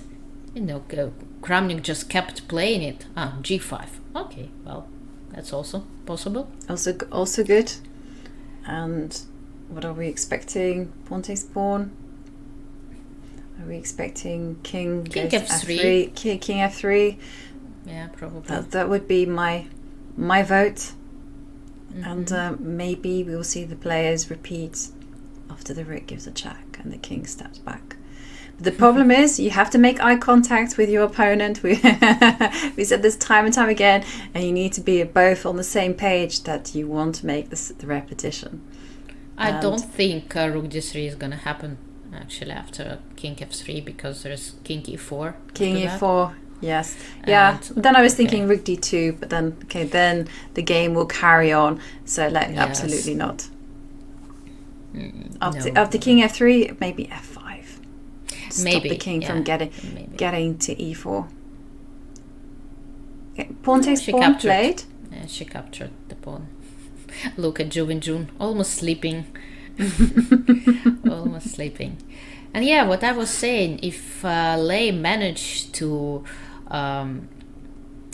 put her opponent into a situation of changing openings all the time, it feels like a very big advantage, and I don't see why not just insisting on playing e4, because again, those constant switching, it can backfire. It's not about concrete lines, but about this feeling of an opening, right? If you don't have enough experience and you just apply a random opening, you can end up in a situation which you're not very familiar with, and your pieces just will not behave properly. They will go on in different directions that they're not supposed to go. It's not about the concrete lines, it's about really getting this feeling, and you get this feeling only by years of experience of applying this opening, of kind of accumulating this knowledge and playing successfully. So it's very hard to play something like very fresh. And yeah, I agree with you. It is very risky, and again, it's time consuming, it's energy demanding as well. But we will see. We are going to see, and I would love to be a fly on the wall in both of these teams to kind of have that inside picture as to whether they're struggling mentally, whether they're feeling fatigued, whether there's been like the whole drama, or whether it's just been like a happy team and everyone is feeling cheerful and thinking, let's go, you've got this. Yeah, it's so interesting to see behind the scenes, because that there are so many things going on, and we see it just a peak of an iceberg, right? We just see the game, and the game, well, it's just one game, it just moves. But actually, the preparation, the mental state, like their emotions. I mean, we see them 4-5 hours a day, but there are so many hours left, and what are they doing? What are their thoughts? Totally. It would be very interesting. one of the books that I read quite recently, and I really recommend it, is the book Mind Master by Vishy Anand, and there he just tells the stories and gives this info on what was going on behind the scenes. And he talks about how at one point, in game 1, he was paralyzed with fear, and he just froze in the car, and he didn't know what to do, and he couldn't think about anything. And Runa was like, "Come on." His wife, come on, you got to hurry up. And then she realized what was happening, and then she put him on the phone to one of his seconds, and his second, said, "Don't worry about this," and just reminded him of a few lines. And then, he went to the playing hall, and he stood there, and he played the first game, and that. We couldn't have known any of those things. We just saw two people at the board playing chess. We know nothing about the emotions. We know nothing about the hard work, the team spirit. And it would be so wonderful to actually see this type of stuff. And I really want a documentary on the World Championship preparations. Right, you always want to, yeah. Well, we do know that there is a lot going on because, we've both been there, maybe not at this stage, maybe not in a World Championship match, but definitely in a tournament with all those emotions and preparation and drama, right, behind the thing. And we can imagine that there is so much more than just this game, this drawish end game, right? It's just so much work and determination and hopes and emotions and unfortunately we can't. We can rely only on the moves and a short short interview afterwards, but of course it would be so much more interesting to see a wider picture, and probably one day we will be able to witness it one way or another. Yeah, I really hope one day that there is a documentary released about this type of thing, and then we can see the whole. For instance, we're looking at Lei Tingjie now, and she just looks like, okay, why is this game continuing? But if we had this documentary, we could see the teams, the seconds, and going, oh no, she had a really bad night's sleep. She couldn't sleep. She was feeling restless, and this is incredible that she's actually got to this stage, and and just gotten herself together to easily neutralize Ju Wenjun. And then again the shoe would be on the other foot, and then we could see, oh no, Ju Wenjun, she at the last minute she decided to play this particular variation. Everything else was just something like this, a documentary, a Breakpoint documentary on Netflix that's been released about tennis or something similar to chess. Would be amazing, of course, for us chess players, for all the chess spectators, to have a wider picture, because sometimes it feels like chess lacks a little bit of emotions. It's so hard to open up this, to show the feelings, the pressure, and people just imagine sometimes that it's so easy, to play chess, just moving pieces around on the board, and there is nothing really behind it. But in fact, there is so much behind it, and you've been there. There really is. Yeah, you feel like you're sharing it. Exactly. I remember my mother calling me up not that long ago, and she said, "Yovi," she said, "is it true that the players have got 20 moves of preparation worked out?" And I said, "Yes." And she said, she looked at me and she goes, "How disappointing." Right. She thought they'd been freestyling from the beginning. I was like, no. No, everyone has put in work. Everyone has put in some ideas. And there's creativity, there's sometimes hours and hours just to come up with a single move. And there we see something that hasn't taken Lei Tingjie hours, but just minutes. She's moved the rook to the b5 square. Yeah, and giving such a long stare. Oof, yawning. Ju Wenjun is yawning. Yeah, not the most exciting endgame. Yeah, I agree. Yeah. Well, they passed move 40. Draw offers are now allowed, but something tells me, and I also saw chat saying the same thing. Something tells me there's not going to be a draw offer. Right, as I played this game, okay, you are gonna be the one to offer a draw.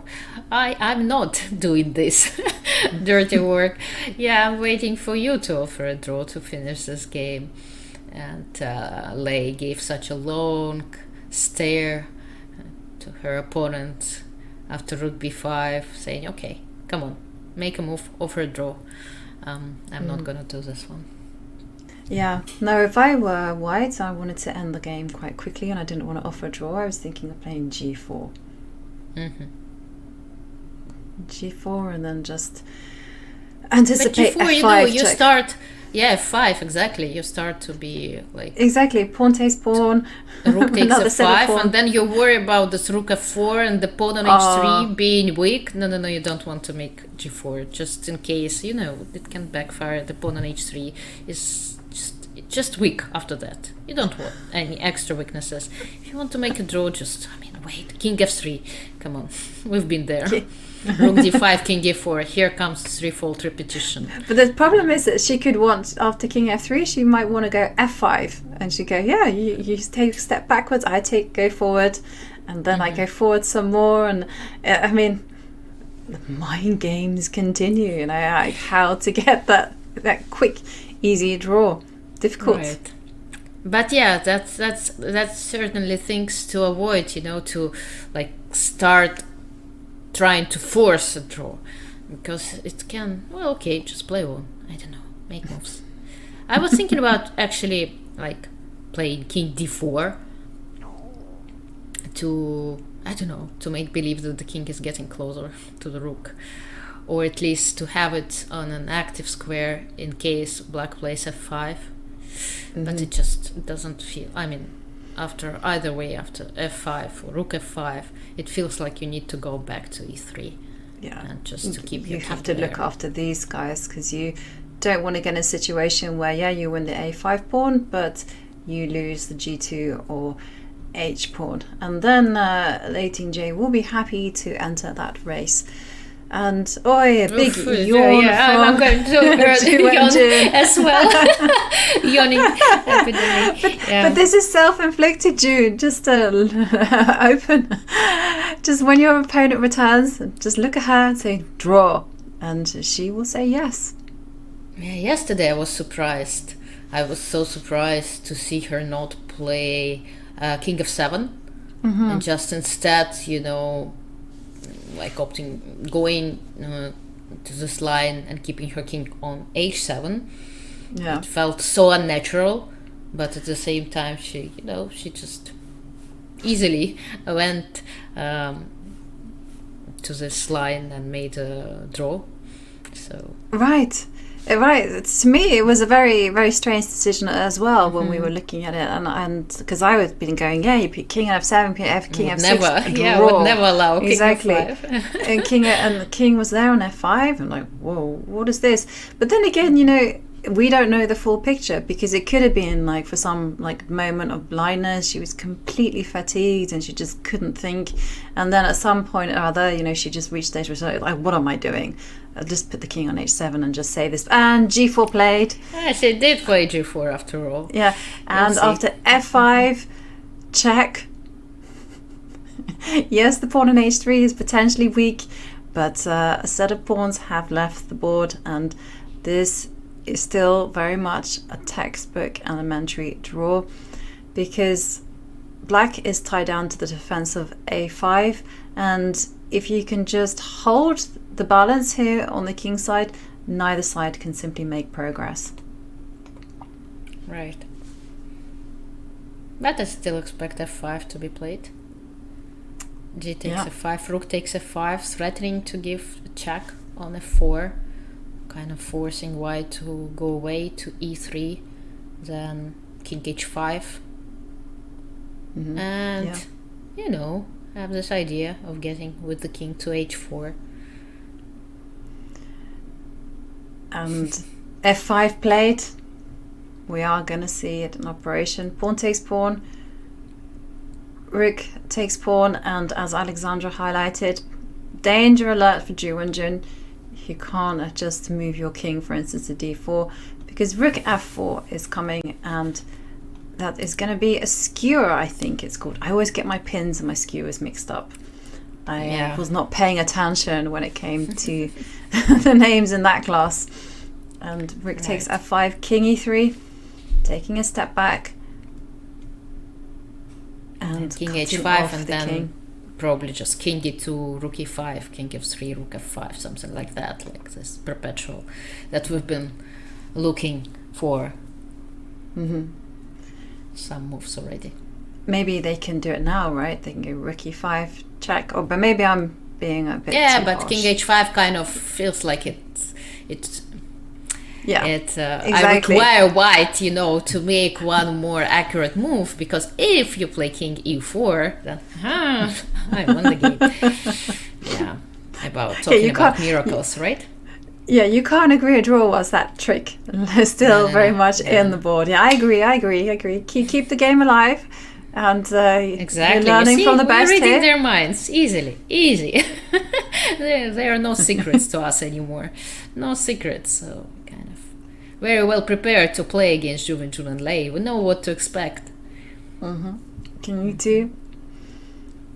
And now we are fully expecting Lei Tingjie to play rook e5 check, and the rook to keep rook checking. c5, king f3, and then rook c3, rook c2. I mean, we can, at this point, I'm sure we can create many threefold repetitions to avoid those draw offers, but still to agree on a draw. Maybe they don't know that they're allowed to offer a draw. I'm sure they do by this time. But if you offer a draw, you kind of lose this game of draw offers. Okay, rook. Okay, now. Yeah, here we go. Here we go. It's happening. And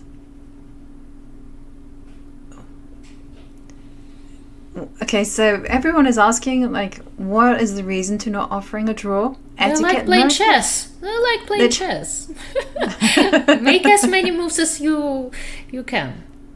It was, actually on that subject, some people have kind of made a personal and even some case public pledge that they are not going to offer draws, and they would rather the game finish in this threefold repetition. And there we see the players checking, and we have a handshake, and yes, game 10 finishes in a draw. There is still nothing that can separate these two. Ju Wenjun with the white pieces. She's the reigning 3-time Women's World Champion, but a challenger is toe-to-toe on the same score.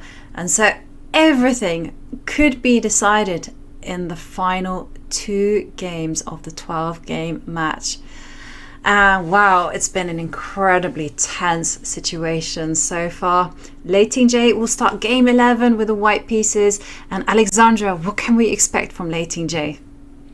Well, yes, it's getting we're getting there. We're getting to a possible tie-break. The score is even, just 2 games to go. 2 games with classical control are left in this match, so the tension is just enormous. The pressure is there, and I'm looking forward to those final games. I'm not going to be commentating, but as I said earlier, I expect Lei to open her final game with the white pieces with e4. No reason to really change, since her opponent keep changing all the time, and it feels like a significant advantage for white at this stage. I don't know what opening we're gonna see, and well, that's exciting. Just 2 games and a possible tie-break. Of course, we keep our fingers crossed.